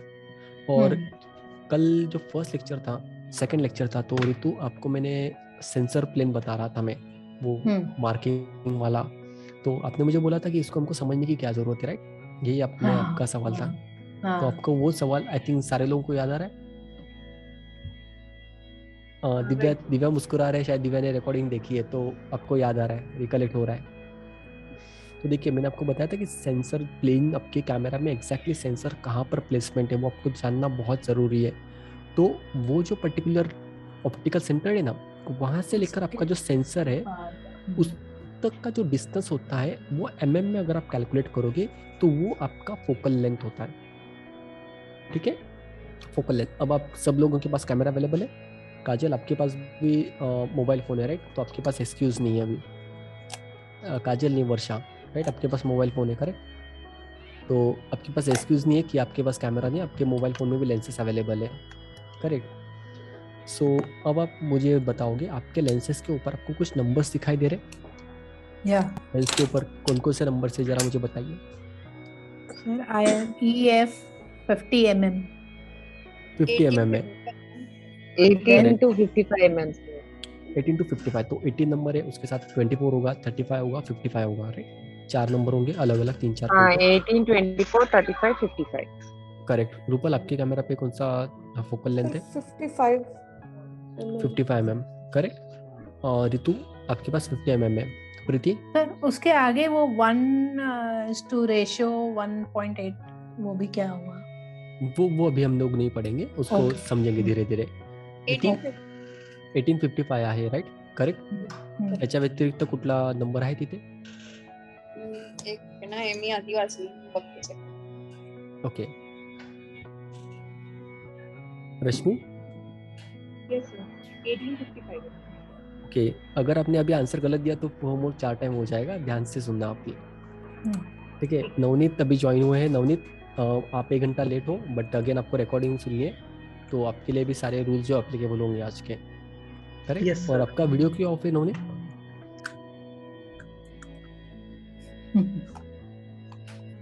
करेक्ट। सो अब जैसे मैंने आप लोगों को बताया, तो ये जो फोकल लेंथ है ना, ये आपके नंबर्स जो है, एक लेंस है, किसी के पास एक ही नंबर लिखा हुआ है, किसी के पास मल्टीपल नंबर्स लिखे हुए हैं। तो ये जो नंबर्स होते हैं ना, ये नंबर ऐसे डिराइव्ड होते हैं। तो ये जो ऑप्टिकल सेंटर है, क्या होता है कि कई बार आपका लेंस का कैमरा का पोजीशन सेम रहेगा, लेकिन जो सब्जेक्ट है वो अगर आगे पीछे होता है, जैसे अभी मैंने बोला था वो 12 मीटर की दूरी पे या 12 फीट की दूरी पे, लेकिन अगर मैं उसको 6 फीट की दूरी पे लेकर आता हूँ, तो ये जो ऑप्टिकल सेंटर होता है ना, ये ऑप्टिकल सेंटर हर बार चेंज होते रहता है। ठीक है, मल्टीपल जो आपके लेयर्स है, कई बार वो कभी अगर यहाँ पर आता है, कभी यहाँ पर आ सकता है, कभी यहाँ पर आ सकता है। तो आपका ये जो डिस्टेंस है, जैसे आप अगर 18 mm पे अभी आप शूट कर रहे हो, ठीक है, 18 mm पे अगर आप शूट कर रहे हो, तो आपका सेंसर और जो ऑप्टिकल सेंटर रहेगा उस लेंस का, इन दोनों का डिस्टेंस कितना रहेगा? दोनों के बीच का डिस्टेंस 18 mm, करेक्ट? ऋतु आपके केस में हो जाएगा 50 mm। 50 mm। रूपल आपके केस में हो जाएगा 55 mm। लेकिन दिव्या और प्रीति, आप अगर उसको लेंस को घुमाओगे तो वो 18 to 24 हो जाएगा, right? Because there is another focal length which is mention on your particular lens. So जब आप उसको 24 पे करोगे तो ऑप्टिकल सेंटर जो शिफ्ट हो जाएगा, एंड देन वो 24 डिस्टेंस होगा, 24 mm का। तो ये जो डिस्टेंस है हमेशा चेंज होते रहता है अगर आपके लेंस जूम लेंस है तो, करेक्ट? डिस्टेंस कौन सा है between optical centre and the sensor? Sensor आपके कैमरा में ऑप्टिकल सेंसर प्लेस होता है ना, जहाँ पर आपका लाइट रिकॉर्ड होता है, करेक्ट? तो दोनों के बीच का जो डिस्टेंस है उसको हम लोग बोलते हैं आपका फोकल लेंथ। ठीक है, तो ये जो फोकल लेंथ है ये हमको समझना बहुत जरूरी था कि फोकल लेंथ एग्जैक्टली वो जो नंबर्स आप देखते हो ना, वो नंबर्स कैसे डिवाइड होते हैं। हाँ, what role does it plays? Exactly. अब वो तो अभी हम लोग सीखेंगे कि व्हाट रोल इट प्लेस, वो रोल क्या प्ले करते हैं, लेकिन हमको ये समझना था कि ये डिवाइड ये आते कैसे हैं, ये नंबर्स क्यों दिए गए हैं वहाँ पर, करेक्ट? तो ऋतु अगली बार जब आप ये शादी का सीजन चल रहा है तो आप वेडिंग में जाने वाले हो, तो आपको पूछना है जो व्हाइट लेंस यूज करते हैं उनको कि वो लेंस आप क्यों यूज कर रहे हो, करेक्ट। सर लेकिन आपने कहा कि नंबर चेंज होता रहता है, तो लेंस के ऊपर फिक्स क्यों लिखा है? If it is in the range ना 18 से 24 तो, है ना जी। तो मैं आ रहा हूँ उस टॉपिक पे, डोंट वरी, चिंता मत कीजिए, वही मुझे आप लोगों को समझाना है, ठीक है। तो ये अभी आपने समझा कि एग्जैक्टली ये फोकल लेंथ कैसे डिराइव्ड होता है। सर व्हाई इज इट एक 18 to 24 और मुझे खाली 50 mm, ऐसा क्यों है? ये अलग अलग टाइप के lens. Because you are special sir, ऐसा नहीं, यू आर स्पेशल, तो आपको एक लेंस सेपरेट दिया गया है। रूपल इज अगेन स्पेशल, तो आपको एक लेंस अलग दिया गया है। दिव्या, आप, Preeti, then Rashmi, I think Navneet, Varsha, आपको अलग अलग लेंसेज दिए गए ताकि आप लोग बहुत ज़्यादा प्रैक्टिस कर सको, ठीक है।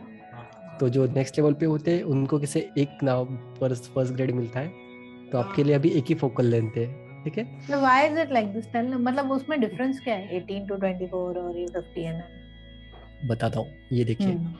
अब जैसे मैंने आपको बताया कि फोकल लेंथ जो है वो फोकल लेंथ आपका कैसे डिराइव्ड होता है, करेक्ट। तो फोकल लेंथ जो है वो डायरेक्टली आपका रिलेट करता है इस एंगल ऑफ व्यू के ऊपर। जैसे आप यहाँ पर अगर देख पाओगे तो ये पर्टिकुलर पेड़ का ऊपर का पॉइंट था और नीचे का पॉइंट, अब यहाँ से लाइट आया, यहाँ पर एक एंगल ऑफ व्यू जो है ना वो एंगल ऑफ व्यू यहाँ पर फॉर्म हो गया, राइट।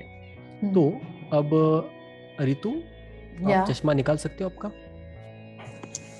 करेक्ट। आई थिंक रश्मि में आपको देख नहीं पा रहा हूँ, बट आपने चश्मा पहना नहीं होगा शायद।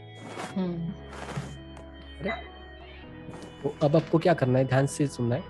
आपको एक आंख बंद करनी है, ये वाली, ठीक है, और आपको देखना है कि आप कहाँ से कहाँ तक दिखाई दे रहा है, और मुझे बताना है। लेफ्ट वाली आंख बंद करना है, कहाँ से कहाँ तक दिखाई दे रहा है, ध्यान से देखना है। जो भी आप देख रहे हो, मतलब आप ऐसे करोगे, यहाँ से लेकर यहाँ तक देखने की कोशिश करो, कितना एरिया दिखाई दे रहा है। सर दोनों आंखों से कितना एरिया दिखाई देता है? उससे काफी कम, लगभग कम दिखाई दे रहा है, करेक्ट। रूपल, आपने देखा?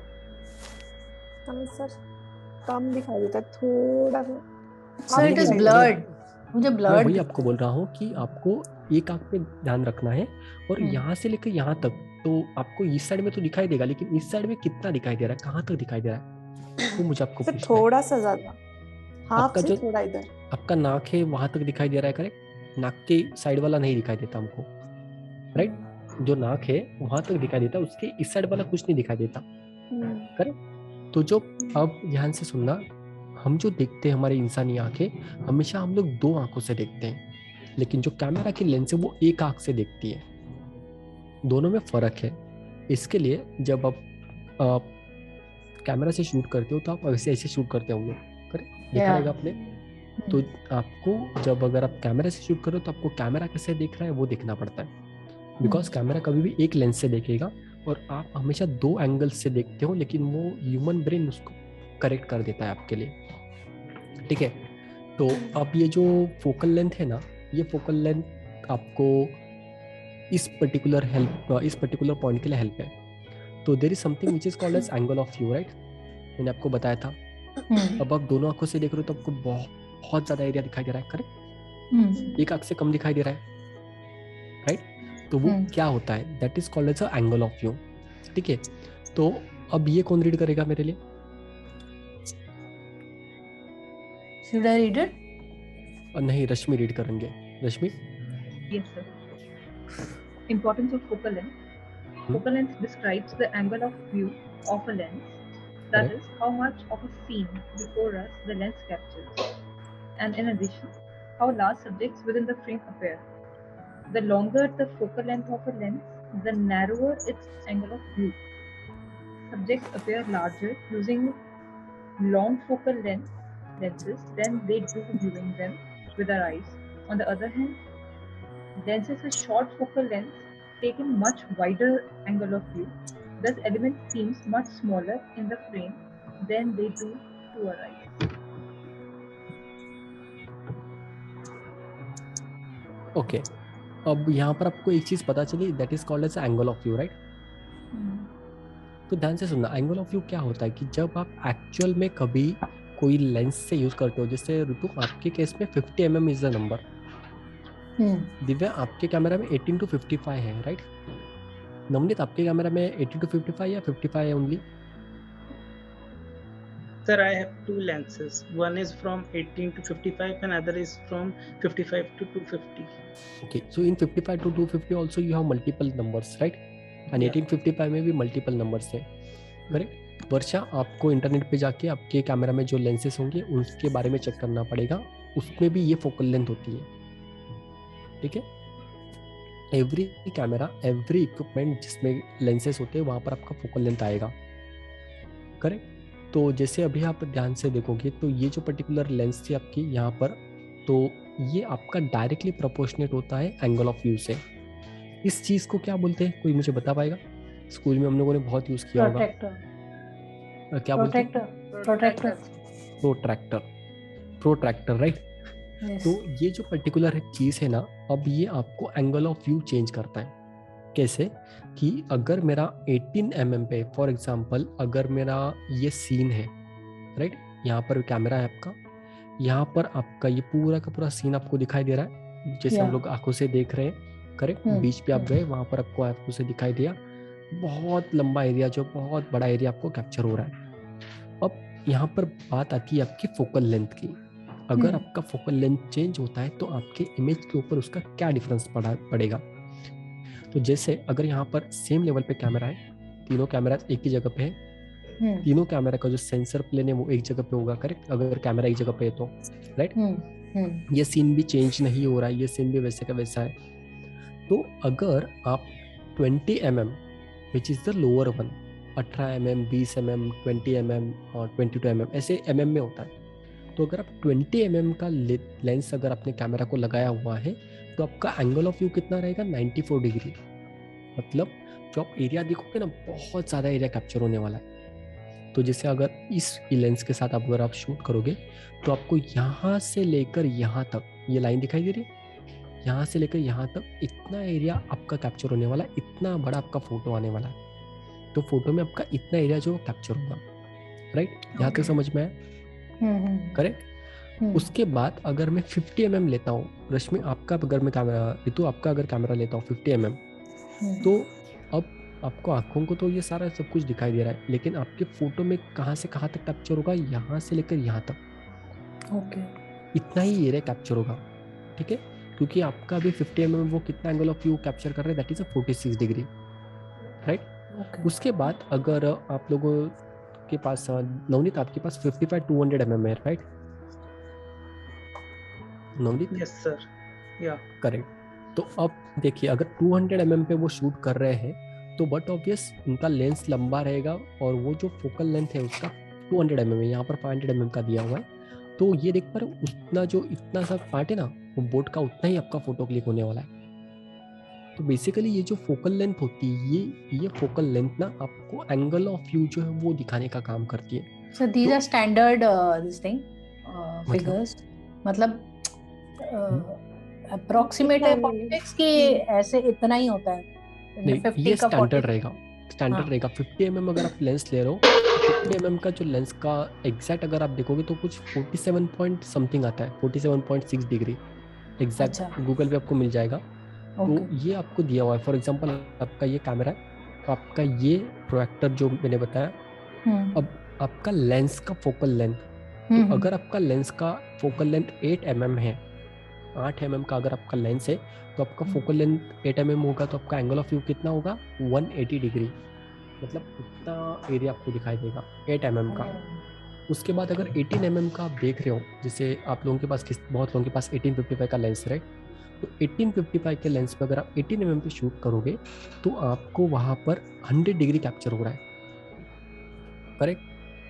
उसके बाद में जैसे आप बढ़ाओगे उस फोकल लेंथ को 35 डिग्री लेकर जाओगे तो वो 63 डिग्री आपका एरिया कवर होगा। वैसे आप अगर 135 mm तक जा रहे हैं हम लोग यहाँ पर 135 mm तक, तो देख पा रहे हो 18 mm में कैप्चर हो रहा है 18 डिग्री, मीन्स एरिया जो छोटा हो जाएगा। जैसे अगर वो घोड़ों की ना रेस कोर्स में जाते हैं ना, तो घोड़ों को देखे ऐसा लगाया होता है, तो अब मैं इधर न उधर देख नहीं सकता, राइट? तो मैंने एंगल उसका ब्लॉक कर दिया, मैंने विजन ब्लॉक कर दिया। तो जब हम लोग जूम करते हैं लेंस को तो ये होता है, मोबाइल में होता है ना जूम करना है, तो जूम करते मतलब क्या होता है, तो जूम करते वक्त आप आपको उसका कैमरा का जो फोकल लेंथ है वो चेंज कर देते हो। तो फोकल लेंथ चेंज किया मैंने, मतलब क्या हुआ, तो बट ऑब्वियस मेरा ये जो पर्टिकुलर एरिया है वो छोटा हो गया, क्रॉप हो गया। सर मतलब जितनी ज्यादा फोकल लेंथ होएगी उतना कम व्यू देगा। एग्जैक्टली, है ना? हाँ, कम व्यू देगा और ऑब्जेक्ट को एम करेगा ना सर, पर्टिकुलर ऑब्जेक्ट को ऑब्जेक्ट एम को करेगा। एम जैसे करने हमने के लिए ज्यादा फेस एमएम के लिए, लेना पड़ेगा। पोर्ट्रेट के लिए फोटो लेनी है तो मतलब फोकल लेंथ बहुत कम है ना, नहीं सॉरी, फोकल लेंथ बहुत The ज्यादा होगी। longer the focal length of a lens, the narrower is the angle view. That is angle what. Of view, correct. तो ये समझ में है आप लोगों को? राइट, किसी को कोई डाउट है इसमें? तो प्रैक्टिकल करके देखना ही है, चलिए आगे तो देख लेते हैं कैसे करेंगे सर प्रैक्टिकल। सर अगर नैरो मैंने तो बताया तो क्या सही कि कल हम लोग मिलने वाले ना, आई थिंक हाँ दिव्या जी के घर पे। then it's fine. Yes guys, तो अब कोई सवाल पूछ रहा था कोई? हाँ सर, नैरो अगर व्यू मेरा नैरो है तो क्या वो ऑब्जेक्ट शार्प हो जाएगा? ऑब्जेक्ट शार्प होगा डिपेंडिंग अपॉन योर फोकस ना रश्मि, क्योंकि अगर आप फोकस जहाँ पर है ना वहाँ पर आपका जो शार्पनेस है वो कैप्चर होता है, ठीक है। फोकस, वो शार्पनेस आपका फोकसिंग के ऊपर है, that is a totally different story. यहाँ पर हम लोग सिर्फ अभी एंगल ऑफ व्यू की बात कर रहे हैं, ओके। हाँ मतलब हाँ जितना दिखेगा, मतलब हमने पोर्ट्रेट मतलब इतना मेरा फेस ही लेना है तो सर उसके लिए फोकल लेंथ जो है बहुत ज्यादा वाला लेना पड़ेगा, क्या लेंस है ना। और अगर पूरा व्यू लेना है तो फोकल कम वाला, इसलिए लेंस चेंज होते हैं। एग्जैक्टली। अब जी बोलिए सर, क्यों 50 mm से हम लोग अभी, जैसे ये 50 mm है तो हम लोग उसमें हमें पूरा व्यू ही आएगा, मतलब अगर हमें एक जगह पे ऐसे इतना नैरो फोकस चाहिए तो हमें जूम लेंस की जरूरत लगेगी। तभी तो वो आप ज्यादा, क्योंकि आप फॉर एग्जांपल मैं शेर का फोटो लेने के लिए गया हूँ, ठीक है। अब शेर दूर है 100 मीटर की दूरी पे, अब मुझे उसको जूम करना पड़ेगा। आपका 50 mm का लेंस है तो 50 mm का लेंस आप जूम नहीं कर सकते, तो आपको उसके पास जाना होगा। एलिमेंट्स विल बी स्मॉलर, जो एलिमेंट्स होंगे सब स्मॉल हो जाएंगे। एलिमेंट्स आपके स्मॉल नहीं मतलब जो दिखेंगे of... वो सब छोटे छोटे एलिमेंट्स दिखेंगे, वो नहीं होगा वहाँ पर आपको एक सर्टेन एस्पेक्ट में वो दिखाई देंगे। कैसे दिखाई देंगे मैं आपको प्रैक्टिकल करके दिखाता हूँ तो आपको आइडिया आएगा, ठीक है। लेकिन सर एक ही लेंस में ये तो मतलब लेंस में हम जूम भी कर सकते हैं, तो मतलब उसमें फोकल लेंथ कम ज्यादा कर सकते हैं किसी में, है ना, कर सकते हैं। Sir what is the difference between zooming and focal length? ये मैन्युअली चेंज करने पे डिफरेंस क्या है? Okay same question. ओके, तो मतलब चलिए, आप लोगों का ध्यान है, थोड़ा एक्साइटमेंट लेवल बढ़ते जा रहा है, ठीक है। So don't worry, with in 10 to 15 minutes आपके सारे जो आंसर है उनका सवाल आपको मिल जाएगा, आंसर का सवाल मिल जाएगा, करेक्ट। हाँ, तो सिर्फ प्रीति ने सही पकड़ा, आंसर का सवाल मिलने वाला है, सवालों के आंसर नहीं मिलने वाले। तो देखिए, अब ये आपको मेरा ऑफिस दिखाई दे रहा है, करेक्ट। अगर हम लोग अभी यहाँ पे उसको थोड़ा सेटिंग चेंज कर देते हैं ताकि जो ISO वगैरह है वो हम लोग मैनुअल मोड पे अभी शूट कर रहे हैं, राइट। अब आपको दिखाई दे रहा है ये मेरा ऑफिस है, राइट। एरिया कितना है? ज़्यादा है, correct. Right now this is the focal length which is 18 mm। कितना है? Okay, 18 mm, right. यहाँ पर देख पा रहे हो 18 mm मैंने लिखा हुआ है, आपको यहाँ पर दिखाई देगा 18 mm। अब जब मैं इसको ना जूम करूंगा, मैंने 18 पे 24 लेकर गया, दिस इज द 18, अब ये 24 हो गया, जूम हो गया, राइट। एरिया क्रॉप हो गया, करेक्ट। अब मैं उसको लेके जा रहा हूँ 35 mm, एरिया और क्रॉप हो गया, राइट। जूम हो रहा है मतलब एरिया क्रॉप हो रहा है, एंगल ऑफ व्यू छोटा हो रहा है। उसके बाद मैं अभी उसको लेकर गया 50 mm, राइट। तो प्रीति नहीं रितु, आपका जो कैमरा है ना उसमें 50 mm इतना दिखाई देगा, ठीक है। आप जहाँ पर भी खड़े हो उतना आपको यहाँ पर इतना ही एरिया दिखाई देगा। अगर मैं उसको लेके जाता हूँ 85 mm तक, तो देख पा रहे हो 85 mm तक मैंने कितना एरिया कैप्चर हुआ है, ओके, गॉट छोटा। और अगर मैं उसको लेके जाता हूँ 135 mm तक, तो आप देख पा रहे हो क्या कैप्चर हुआ है, दरवाजा, गॉट इट। अगर इस दरवाजे को मैं और छोटा करते जाता हूँ, जैसे जूम आउट करते जाऊंगा, यू कैन सी कितना एरिया था. Yes. So if my lens is there and उस लेंस में अगर मल्टीपल फोकल पॉइंट्स है, तो वो जो मल्टीपल फोकल पॉइंट्स है मुझे अलग अलग एंगल ऑफ व्यू के साथ इमेजेस क्लिक करने के लिए हेल्प करते हैं. ठीक है. Okay. Got it. Depending upon your requirement you will change the focal length. ठीक है. यहाँ तक किसी को समझ में आया? समझ में आया? सारे लोगों को समझ में आया? चलिए फिर तो आज का लेक्चर यहाँ पे हम लोग एंड करते. कल हम लोग 7 बजे मिलेंगे, राइट? एंड कल सुबह दिव्या जी के बहुत पास टाइम है अभी. We can't go. अच्छा. Sir, I have another one 18 to 135. Okay, ये वही लेंस है जो अभी हमने देखा, राइट? 18 to 135. Okay. करेक्ट. तो अभी आपने देखा, मैंने आपको बताया field of view, angle of view, वो आपका एंगल ऑफ व्यू जो आप हाँ ये था, और जो देखा वो जो आप कैप्चर होता है that is called as a field of view. Field of view. Okay, 2 terms. हाँ, जिसको FOV भी बोलते हैं शॉर्टकट में. तो आपको वो पता चला what is exactly field of view, तो यू विल इजीली डिसाइड कि किस फोकल लेंथ में मेरा कितना एरिया कैप्चर होने वाला है, which will give you approximately idea कि मेरा इतना बड़ा एरिया जो है वो कैप्चर होने वाला है. करेक्ट. तो ये समझ में आया? यहाँ तक किसी को कोई डाउट है? नो. ठीक है. अब ध्यान से सुनिए, ये जो फोकल लेंथ होते हैं ना, जो मैंने आपको बताया, तो अलग अलग टाइप के जो लेंसेस होते हैं वो उसके फोकल लेंथ के हिसाब से उसका क्लासिफिकेशन होता है. जो भी लेंसेस के टाइप्स होते हैं वो अलग अलग फोकल लेंथ के हिसाब से क्लासिफिकेशन होता है. Ritu, I am extremely sorry but you are not a special. आपके पास वो लेंस जो है वो स्टैंडर्ड लेंस है 50 mm. It's a type of lens. Sir वो प्राइम लेंस बोलते हैं ना उसको? प्राइम. एग्जैक्टली, प्राइम लेंस बोलते हैं. एंड बाकी लोगों के वीडियो ऑफ क्यों हो रहे हैं? Video pause. आप लोगों को वीडियो मेरा प्रॉपर दिखाई दे रहा है? कोई pause? Yes, I can see you sir. सारे लोगों को प्रॉपर दिखाई दे रहा है? ओके. नहीं, मैं आपसे यही ना कंफर्म करने के लिए बार बार आपको पूछ रहा था. आपके वीडियोस में दिखाई दे रहे हैं, आपका ध्यान है कहीं, वो पूछने के लिए मैं पूछ रहा था. ठीक है. तो अभी ये रूपल आप लीड करोगे. सर मेरे ना फोन में है तो मुझे बहुत कम दिखाई देता है. ओके. लैपटॉप को यूज कर रहा है? दिखाई नहीं देता अच्छे से. अच्छा. Rupal, I think is it fine? Sir मैं रीड करूं? मुझे आपका फोन स्क्रीन भी दिखती है सामने, ऊपर का भी बहुत मटेरियल दिखता है, तो मुझे आधी चीजें दिखती है, आधी नहीं दिखती है उसमें. No, you can shift zoom करें तो स्क्रीन ऊपर शिफ्ट कर सकते हैं. कोई दिक्कत नहीं. आपको मैं सवाल पूछ लूंगा. प्रीति, आपका लैपटॉप है या किसका और लैपटॉप है? सर मेरा है. मैं रीड करूं? Yes Divya, please go ahead.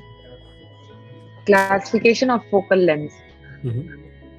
Camera lenses are classified into 5 descriptive categories depending on their equivalent focal length. Ultra-wide angle lenses have a focal length of less than 24 mm. Wide angle lenses have an equivalent focal length in the range of 24 mm to 35 mm. Standard lenses have focal length between 35 mm and 70 mm.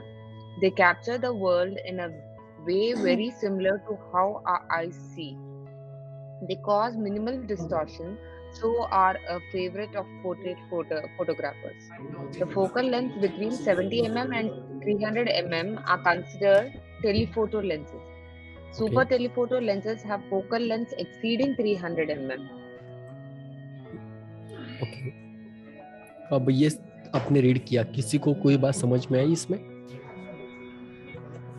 Sir मुझे समझ में These are type of lenses ना sir, according to the this thing focal length. Last की जो 2 lines है वो समझ में है कि टेलीफोटो लेंसेज क्यों कहते हैं? टेलीफोटो लेंसेज 300 mm बहुत दूर. 300 mm पे तो बहुत नैरो फील्ड ऑफ व्यू हो गया. That's why tele.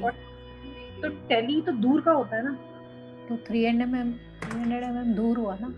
हाँ, तो दूर में उतना ज्यादा उस पे जूम कर सकते हैं ना, जितना ज्यादा उतनी छोटी से छोटी फोटो ले सकते हैं ना सर? ऐसा उतनी नहीं, आई थिंक दूर की. सर यस बोलिए. You not paying attention. जब आप बेचारे सारे एक दूसरे को आंसर दे रहे हो तो आपके पास सारी चीजों का आंसर अवेलेबल है। नहीं सर, हम आपसे पूछ रहे हैं कि क्या हमने ठीक बोला, मैंने ठीक बोला। तो इसी के लिए तो आगे का टॉपिक मुझे सिखाना है। Okay sir. तभी तो आपको पता चलेगा कि वो सही बोला है गलत बोला, नहीं तो अभी मैं बता दूंगा गलत है तो फिर वो ठीक नहीं है ना। तो गाइस ध्यान से सुनना आप लोग कि जो भी फोकल लेंथ होती है ना, रश्मि आपका सवाल था टेलीफोटो क्यों बोलते हैं, करेक्ट। तो टेलीफोटो इसके लिए बोलते हैं कि वो जो 300 mm है उससे ज़्यादा की फोकल लेंथ होगी, 500 mm, 600 mm, 800 mm, 1000 mm, 1200 mm या 1400 mm, तो उतने दूर तक आप क्लिक कर सकते हो। उतना दूर का जो एरिया है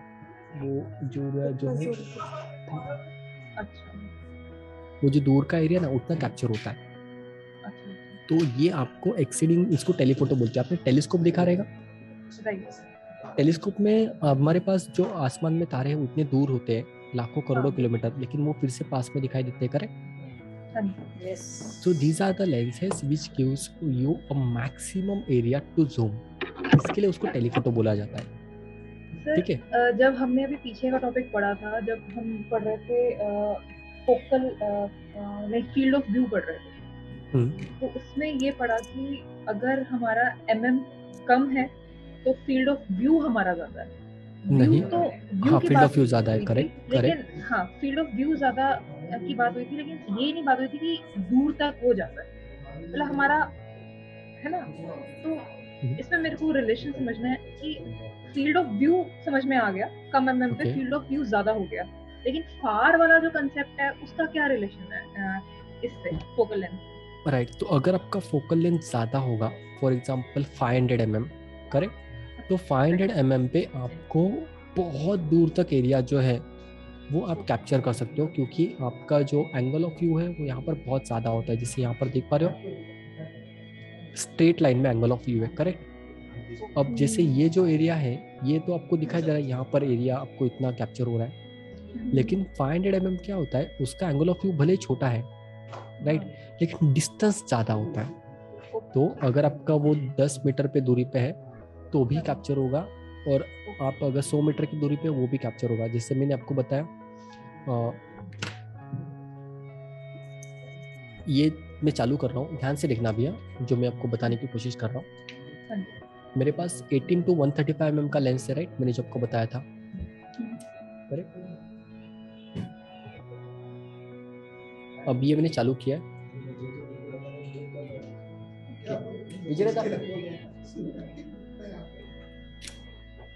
अब आप ये देख रहे हो, राइट, वो जो डोर है ना उसके ऊपर ही ध्यान देना, जो लास्ट में डोर है ना, ये 18 mm पे है। 18 mm पर ये जो मेरा पर्टिकुलर फोकल लेंथ है बहुत बड़ा है, छोटा फोकल लेंथ है लेकिन एंगल ऑफ व्यू बड़ा है। जैसे जैसे मैं इसको जूम करते जाऊंगा ना, तो आप देख रहे हो एरिया तो क्रॉप हो रहा है, लेकिन जो डोर है वो एरिया क्रॉप हो रहा है। नो। तो जो सेंटर पॉइंट था ना ड्रोवर वाला, वो तो मैं 18 mm पे भी शूट कर पा रहा हूँ, 135 mm पे भी शूट कर पा रहा हूँ, करेक्ट। तो इसमें क्या होता है, इमेज क्रॉप होगा, इमेज जो है वो साइड से क्रॉप होगा, सेंटर से क्रॉप नहीं होगा। तो अगर अभी मुझे 135 mm, तो मेरा देख पा रहे हो 135 mm पे जो डोर है वो डोर का ही मुझे अगर क्लिक करना होता इतना छोटा सा, तो मैं 135 mm करूंगा। तो 135 mm मैंने जूम किया, मतलब मेरा फोकल लेंथ अगर इंक्रीज हो रहा है तो मेरा जो एरिया है वो छोटा हो रहा है, but still I am able to capture those particular shot. Yes. और अगर 18 mm है तो देख रहे हो 18 mm पे पूरा एरिया कैप्चर हुआ, लेकिन डोर का साइज छोटा हो गया, इंडिविजुअल डोर जो वो छोटा है, करेक्ट। ये एक्चुअली आपका जो इमेज का फोकल लेंथ है आपको हेल्प करता है कि जब आपको दूर की चीज़ें क्लिक करनी है तो आपको वहाँ पर मैक्सिमम फोकल लेंथ की ज़रूरत पड़ती है, क्योंकि वहाँ पर आपके पास फ्लेक्सिबिलिटी होती है कि आप उतने दूर तक उसको जूम कर सकते हो, बट आपका लिमिटेशन ये होगा कि आपका एंगल ऑफ व्यू जो छोटा रहेगा, करेक्ट। आपको ये समझ में आया? तो जिससे मैं आपको बता रहा था कि there are different types of lenses. तो पहला जो टाइप का लेंस होता है वो क्लासिफिकेशन ऑफ लेंसेज उनके फोकल लेंथ के हिसाब से किए जाते हैं। तो आप जितने भी टाइप के लेंसेज देखते हो वो कम से कम 5 से 6 कैटेगरीज में आते हैं, लेकिन उसमें आपके अलग अलग वैरायटीज़ हो सकती है। लेकिन जो आपके लेंसेज के सब कैटेगरीज है और जो मेन कैटेगरीज है 4 से 5 ही कैटेगरीज है, ठीक है। तो आपको ये दिखाई दे रहा है जैसे कुछ लेंसेज बहुत छोटे होते हैं, कुछ लेंसेज बड़े होते हैं, कुछ लेंसेज इतने बड़े होते हैं, क्योंकि उसमें जो लेंसेज के एलिमेंट्स है depending upon the focal length, उसमें जो एलिमेंट्स होंगे वो नंबर ऑफ एलिमेंट्स कम ज़्यादा होते हैं। जैसे नवनीत आपके पास अभी 55-200 का अगर मैं लेंस देखता हूँ तो वो लेंस इतना दूर होगा, कम से कम इतना 8 से 10 इंच का लेंस होगा। ये तो आपके पास जो 50 mm लेंस है वो 50 mm कम से कम 4 से 5 इंच के अंदर ही है, 3 इंच का लेंस होगा, राइट। प्रीति आपके पास 1855 अवेलेबल है, 1855 अगेन 3.5 इंच का लेंस होगा, छोटा सा, करेक्ट। इधर आपके पास भी 1855 अवेलेबल है एंड आई थिंक रश्मि आपके पास 1855, रूपल हमारे पास स्पेशल है जिनके पास 55 mm का और लेंसेस अवेलेबल है, तो वो कम से कम 4 इंच के आसपास होगा उसका जो लेंस का बैरल है, करेक्ट। तो जितनी आपकी फोकल लेंथ ज़्यादा होती है ना, उतना आपका जो पर्टिकुलर लेंस का जो हाइट होता है, मतलब लेंस का जो लेंथ होता है वो ज़्यादा होता है। इसके लिए वाइल्ड लाइफ फोटोग्राफी में आपने देखा रहेगा, पहले दिन मैंने आपको देखी एक वीडियो दिखाया था, याद हो रहा होगा तो, बर्ड्स ऑफ पैराडाइज वाला, जंगल में, तो इतना बड़ा लेंस लेकर वो जा रहे थे, करेक्ट। तो वो इतना बड़ा लेंस क्यों लेकर जा रहे थे? क्योंकि वो जो बर्ड है बहुत हाइट पे है, तो उस बर्ड तक जूम करने के लिए उनको उतने लंबे फोकल लेंथ की जरूरत होती है, राइट। इसके लिए वो लेंसेज वैसे यूज करते हैं। तो जैसे मैंने आपको बताया कि अब अगर मैं बात करूँ यहाँ पर, उन लेंसेज का फोकल लेंथ कितना होता होगा, रेंज? उन लेंसेज का जो फोकल लेंथ होता है एटलीस्ट 600 mm 800 mm के आसपास होता है। अगर मैं आपको फॉर एग्जांपल उसका एक इमेज दिखाऊं, मेरे पास अभी 400 mm का एग्जांपल का 400 mm के लेंस का एग्जांपल है, जो वाइल्ड लाइफ शूट के लिए हम लोग गए थे। मैंने आपको बताया था कि जो मुंबई में लोग हैं उनको मैं आउटडोर शूट कराने के लिए लेके जाता हूँ जो स्टूडेंट्स हैं उनके लिए। So I will just share with you some images.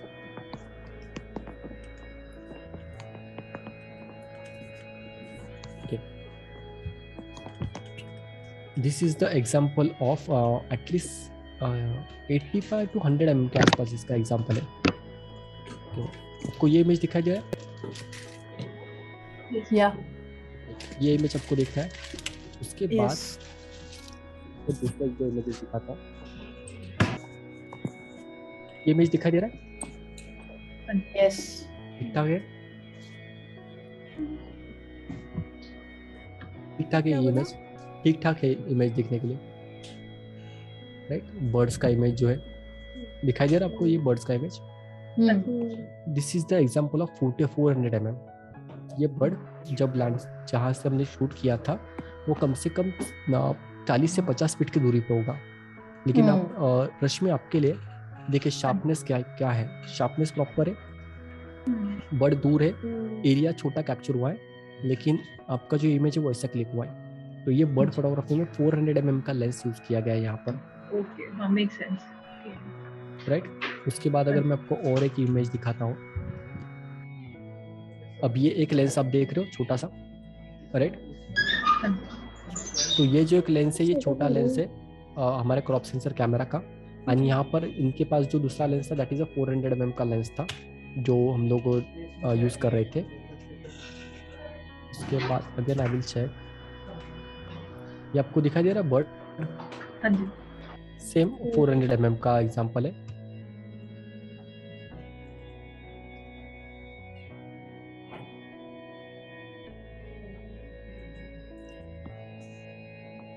Okay, then this is the example of 400 mm, लेकिन ये हमने अलग टाइप के फोटोज के टेक्निकल सेटिंग्स से उसको यूज़ किया है एंड मॉर्निंग के टाइम ये फोटो क्लिक किया गया है। देन अगेन ये इमेज आप देख सकते हो, राइट। देन अगेन ये वाला, तो अब ये बहुत दूर पे है, मतलब बहुत दूर जो बर्ड है, लेकिन वो आपको जो फोकल लेंथ है वो आपको जूम करने के लिए हेल्प कर पाता है। यहाँ तक समझ में? इस वाली फोटोग्राफ में आगे की चीज ब्लर है और पीछे का ऑब्जेक्ट शार्प है, करेक्ट। तो क्या सिर्फ फोकस सेट करने के से ये इफेक्ट आ जाता है? एग्जैक्टली, आपका फोकस कहाँ पर है आपके एंटायर इमेज में। जैसे ये अगर इमेज मुझे क्लिक करनी है तो इस इमेज में मेरा फोकस कहाँ पर है, इस बर्ड की आँख पे मैंने किया था, राइट। देन ये वाला अगर इमेज आप देखते हो तो इस इमेज में फोकस कहाँ पर है? कहीं बीच में ही है, ध्यान से बीच में या बिल्कुल start, I mean right side, right bottom corner, right bottom में। गाइस ध्यान से देखे, यहाँ पर फोकस कहाँ पर होगा? तो कहीं भी Right. नहीं, सीधे सिंपल क्लिक करिए। मैंने क्लिक किए। अच्छा गाइस ध्यान से देखिए, इस इमेज में आपका जो फोकस है 100% एंटायर इमेज पे फोकस है। Each and every lip is in sharp हाँ फोकस। उस केस में अगर आप देखते थे तो यहाँ पर आपको देख रहे हो सामने वाला एरिया ब्लर दिखाई दे रहा है, पीछे वाला एरिया जो है वो ना क्लियर है, लेकिन इस इमेज में सब कुछ क्लियर है। तो ये कितने mm से इसमें किया भी गया है? ये आपका 18 mm से क्लिक किया गया इमेज है, राइट। तो आप देख सकते हो 18 mm पे, but there is a technique to click certain kind of images because हर एक जो पत्ता है वो आपका बहुत ज़्यादा ब्राइट शाइनी क्लिक हुआ है, और ये हमने ग्राउंड लेवल से इमेज क्लिक किया है। So it's very difficult to now click certain kind of images because due to the technical limitation of your particular camera and the lens and the bright condition of the light. So जिस again, image की मैं बात कर रही थी जिसमें जो front है वो हमारा ब्लड और पीछे का ऑब्जेक्ट शार्प था, उसमें अपर्चर का भी कोई रोल है क्या? exactly, because that's the reason you can easily blur the background which is there. यहाँ पर फोकस है और यहाँ पर ये छोटा सा डंडी है बाजू में उसके, लेकिन वो ब्लर हुआ है। तो ये लेफ्ट साइड का क्यों ब्लर हुआ है सर, राइट साइड का ब्लर क्यों नहीं हुआ? Because my field of view, मेरा जो डेप्थ ऑफ फील्ड था वो डेप्थ ऑफ फील्ड एक्चुअली में बहुत छोटा एरिया आने वाला था because of the aperture which I was using, and aperture was 4 for this shot particular shot. And लेकिन मेरा जो फोकस है, मैंने फोकस यहाँ पर शिफ्ट किया था उसकी आंखों पे, तो जो मेरा डेप्थ ऑफ फील्ड का जो रेंज था वो कम से कम इतना ही एरिया आने वाला था। सो रेस्ट जो वो सारी चीज़ें यहाँ पर आप देख पा रहे हो फोकस में नहीं है, क्योंकि मेरा फोकस पॉइंट यहाँ पर है। सो जो डेप्थ ऑफ फील्ड होती है ना, वो डेप्थ ऑफ फील्ड एक सर्टेन तरीके से काम करती है। जब हम लोग डेप्थ ऑफ फील्ड का चैप्टर पढ़ेंगे तब आपको मैं बताऊंगा। इट्स अ रेंज इसके लिए।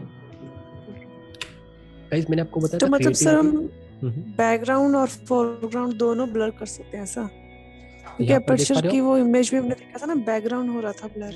एग्जैक्टली। अब यहाँ पर आप देख रहे हो, this is your main subject, यहाँ पर सब्जेक्ट है, this is your background and this is your foreground. Blur हुआ है राइट, ये भी बैकग्राउंड है, ये आपका सब्जेक्ट है और ये फोरग्राउंड है। ब्लर हुआ है ना यहाँ पर, ये आपके अपर्चर की वजह से। अब ये इमेज आपको दिखाई दे रही है, ध्यान से देखना।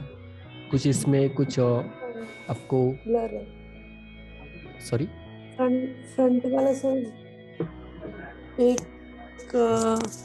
ब्रांच जो है ना फ्रंट वाली वो दिख रही है ब्लर, है ना? बस इसके अलावा और इस इमेज में कुछ आपको दिखाई दे रहा है? हाँ ओके, मैं आपको बताता हूँ क्या दिखाई दे रहा है।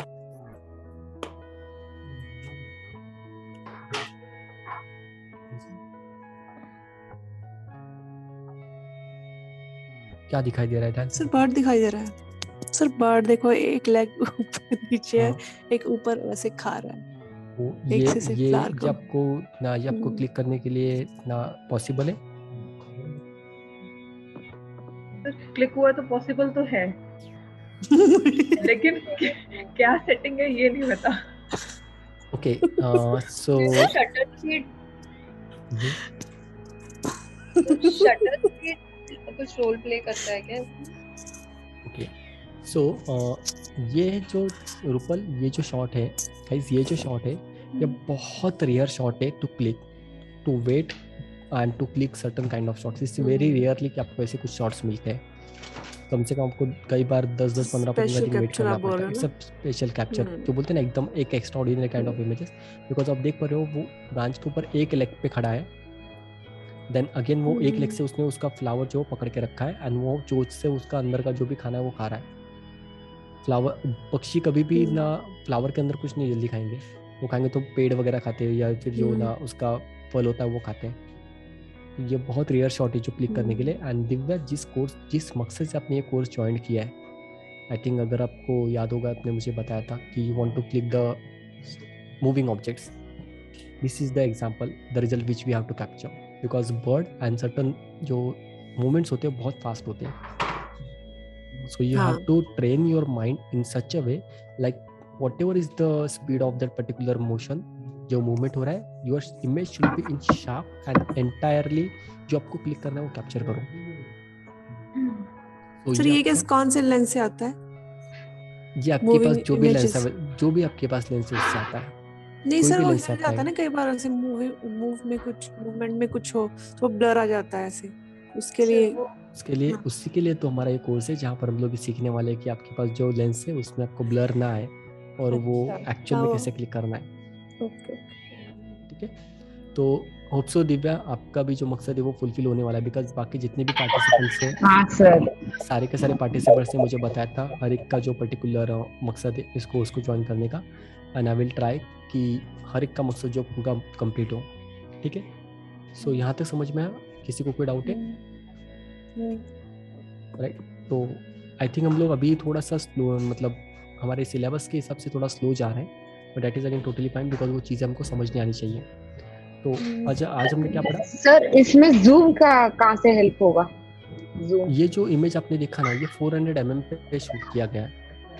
बहुत हाँ जूम करके सर, इमेज लेंस किया में ही जूम हो रहा है सर, मगर कैमरा में zoom option, zoom in zoom out रहता ना, वो क्या कैमरा है? में लेंस ऑप्शन नहीं होता, कैमरा में जूम इन जूम आउट नहीं होगा, लेंस में जूम इन जूम आउट होगा। There is separate type of lenses which gives you a zooming kind of facility. हाँ हाँ, वो ठीक है सर। ये जो राउंड एंड राउंड फोटोग्राफ्स है के लिए इसको घुमाने से है ना, ये दोनों हाँ, वो तो आपका इमेज है, वो तो इमेज को क्लिक अच्छा, करने के बाद image zoom in zoom zoom in out करने जूम के आउट, लिए, इमेज क्लिक करने के बाद में zoom in zoom out. Okay okay, otherwise it is only through lens while capturing no sir? Exactly, only through lens you can zoom in zoom out. ठीक है, तो कल जब हम लोग मिलेंगे हम जो हमारे लेंसेज टाइप्स है वो अंडरस्टैंड करेंगे, क्योंकि हमारे लेंसेज के टाइप्स है ना वो हम लोग अंडरस्टैंड करने वाले हैं कि लेंसेज के कौन कौन से टाइप्स है और आपको कैसे उनको चेंज करना है, कब कौन सा टाइप का लेंस यूज करना है with the help of their entire images, उसका रिजल्ट कैसे होता है वैसे। ठीक है, यहाँ तक आपको कोई डाउट है किसी को? आज जो भी हमने अंडरस्टैंड किया, कोई नहीं? ठीक है, तो चलिए अभी आपके नोटबुक्स निकालिए फटाफट ना, हम लोग हमारा जो काम है वो कंप्लीट कर देते हैं। ठीक है, रूपल आपके लिए सबसे पहला होमवर्क, और आप लोग क्या करोगे, जो भी आपको मैंने होमवर्क दिया ना आप वो मुझे मैसेज करके भेजोगे, करेक्ट? तो सबसे पहले आपके लिए है होमवर्क ना रूपल, कल जो मैंने आपको दिया था आई थिंक आपने मुझे वो फोटो भेजा नहीं है प्रिंट आउट करके। सर कौन सा? अच्छा, जो प्रिंट आउट करने के लिए मैंने दिया आपको वो फोटो भेजा नहीं है आपने प्रिंट आउट। सर वही मैंने कहा ना, जैसे ठीक है, मैं आपको बोल रहा हूँ कि आप लिख के रखिए, जाना पड़ेगा, मतलब स्पेशल बहुत। Sir it is same for me also, special एक के लिए अलग जाना पड़ेगा, सेम फॉर मी। हाँ, एक साल में तो आ जाएगा प्रिंट आउट, राइट? नहीं, 4 दिन में आ जाएगा। हाँ, तो मैं जब हर दिन दिखाऊंगा तो वो चौथे दिन ऑटोमेटिक प्रिंट आउट आ जाएगा। करेक्ट? आप कितने भी एक्सक्यूज दीजिए वो ऑटोमेटिक मेरा टास्क है कि आप लोगों से काम कैसे करवा के लेना है। हाँ, मतलब यू हैव नॉट फॉरगॉटन। नहीं मैं बोलता नहीं, बच्चे की सारा मैं अच्छा बहुत ना, बहुत अच्छा हूँ। ठीक है, तो आप पहले वो लिखोगे कि आपको वो प्रिंट आउट्स निकालने हैं, करेक्ट? सेकंड चीज, जो 55 mm पे आपका फोकल लेंथ है उस पे आपको ना 10 शॉट क्लिक करने, 10 इमेजेस क्लिक करने अलग अलग ऑब्जेक्ट्स के 55 mm पे। जूम करके या कैसे? जूम नहीं कर पाओगे सर, थोड़ा रिपीट कर दीजिए सर होमवर्क थोड़ा फर्स्ट पॉइंट से। दिव्या आपके लिए नहीं है वो होमवर्क, डोंट वरी, सिर्फ रूपल के लिए, तो हर एक के लिए अलग अलग है। तो रूपल आपको वो 1855 सिर्फ आपका 55 mm का जो फोकल लेंथ है वो 55 mm पे फोकल लेंथ पे आपको 10 इमेजेस क्लिक करने अलग अलग, घर में अलग अलग जो भी आपको ऑब्जेक्ट्स मिलेंगे, राइट? बिल्कुल। उसके बाद आपको फेवरेट टर्म आया ये तो सर, फेवरेट होमवर्क आया। एग्जैक्टली। पढ़ने का कुछ नहीं है। नहीं, उसके बाद आपको स्लाइड नंबर 35 तक रीड करना है। चलिए 35 तक जितने भी टाइप्स ऑफ लेंसेस है वो कल आप रिवाइज कराओगे हमको, सारी चीजें आप पढ़ाने वाले हो कल you will be the incharge of the lecture and you will be taking the lecture for all of us. ठीक है सर, इमेज क्लिक करके फिर मैं इसमें कैसे डालूंगी? ग्रुप में डाल सकते हो इमेजेस, ट्रांसफर, हाँ लैपटॉप पे ट्रांसफर करके वहां से आप भेज सकते हो।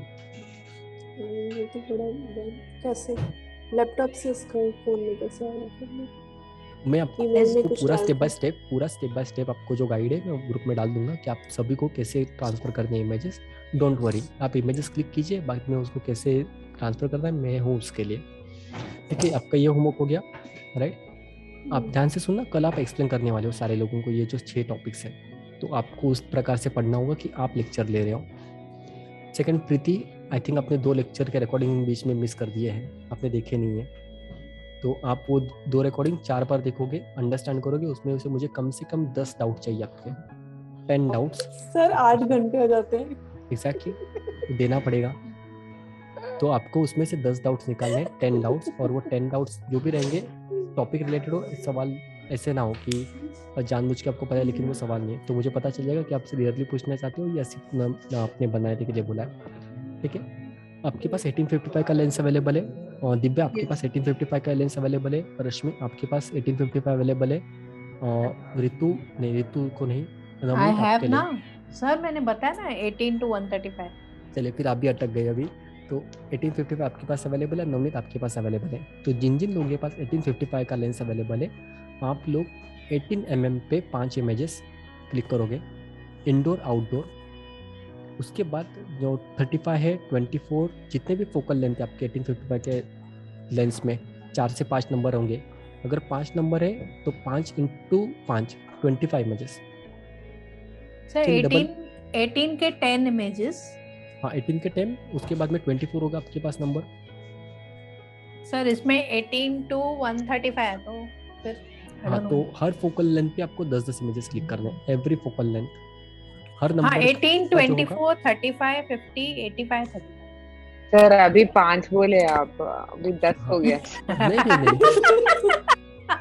वो जरूरी है, क्योंकि फिर ना क्या होगा, आप लोग बेचारे इमेजेस क्लिक करोगे लेकिन आपको ऑब्जेक्ट्स कम पड़ जाएंगे।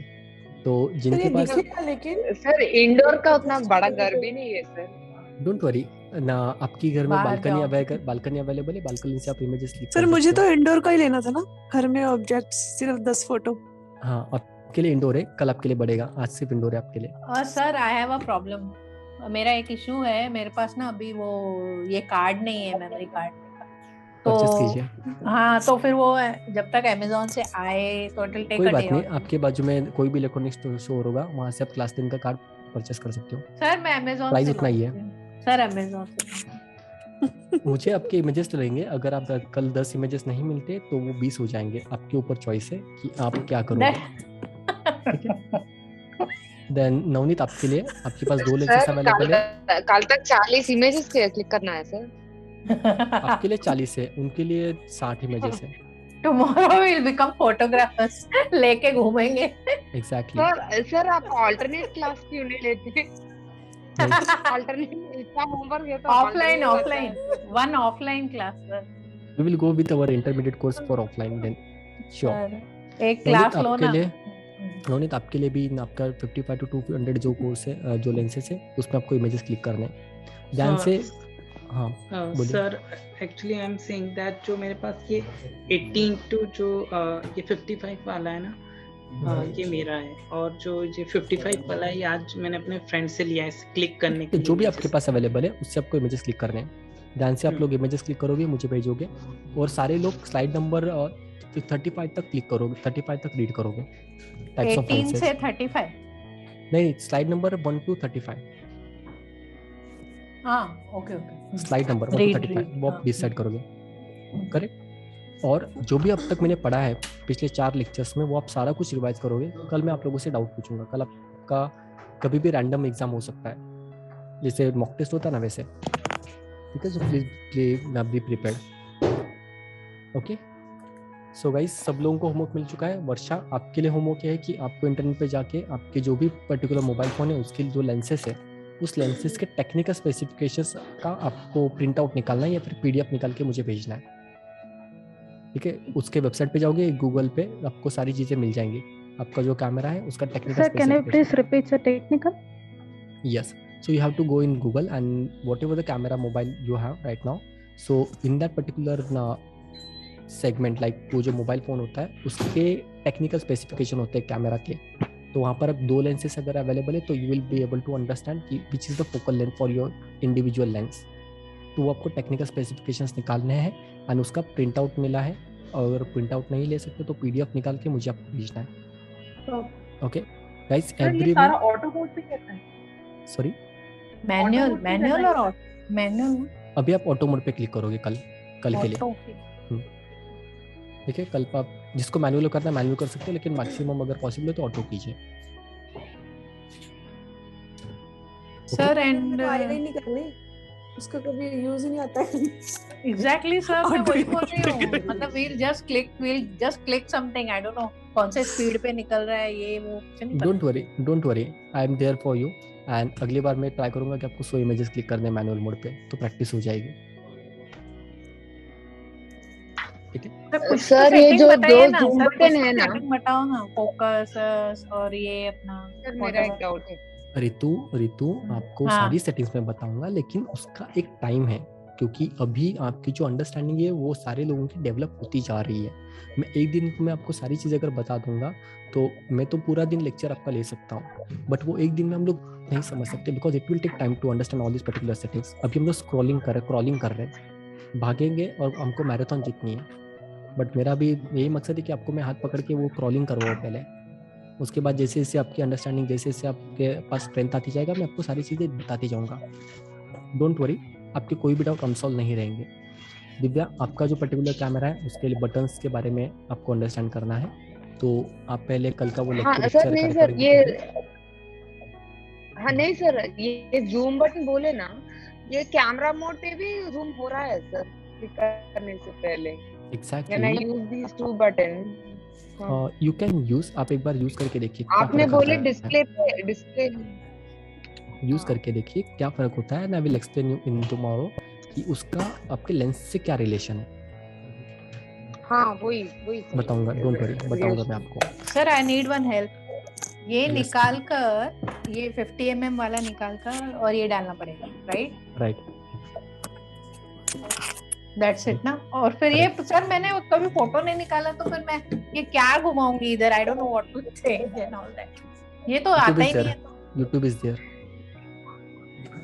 सर ये जो एक दिन दो ना, ये लेवलिंग है ना, हाँ इलेक्ट्रॉनिक लेवलिंग बोलते हैं उसको। सर एक दिन दो ना हमें समझने के लिए, photo practical. I don't know what to move and all that. मैं क्या करूं? जितना आप कर सकते हो कीजिए, डोंट वरी, उसको अंडरस्टैंड कीजिए, उस लेंस को जैसे निकला देखिए। फोटोज कैसे भी निकले मुझे उससे कोई लेना देना नहीं। मुझे ये जरूरी है कि आप लोग वो शूट कर रहे हो, मेरे लिए वो जरूरी है। नहीं अभी जैसे आपने बोला एक 18 पे एक 24 पे, तो नहीं 18 पे 10, 24 पे 10। अच्छा हाँ 10 इमेजेस। आपका होमवर्क में कोई सर मैं तो एक ऑब्जेक्ट लेके सारे 18 24 ऐसे खींचूं। ठीक है, आप लोग ये काम कीजिए, आप प्रैक्टिस कीजिए, क्योंकि आप लोगों को जो मैंने होमवर्क दिया मेरे अच्छे से ध्यान में है, तो मैं देखूंगा कि कितना होमवर्क मुझे वापस मिल रहा है, उसके हिसाब से मार्क्स होंगे आपके। करेक्ट?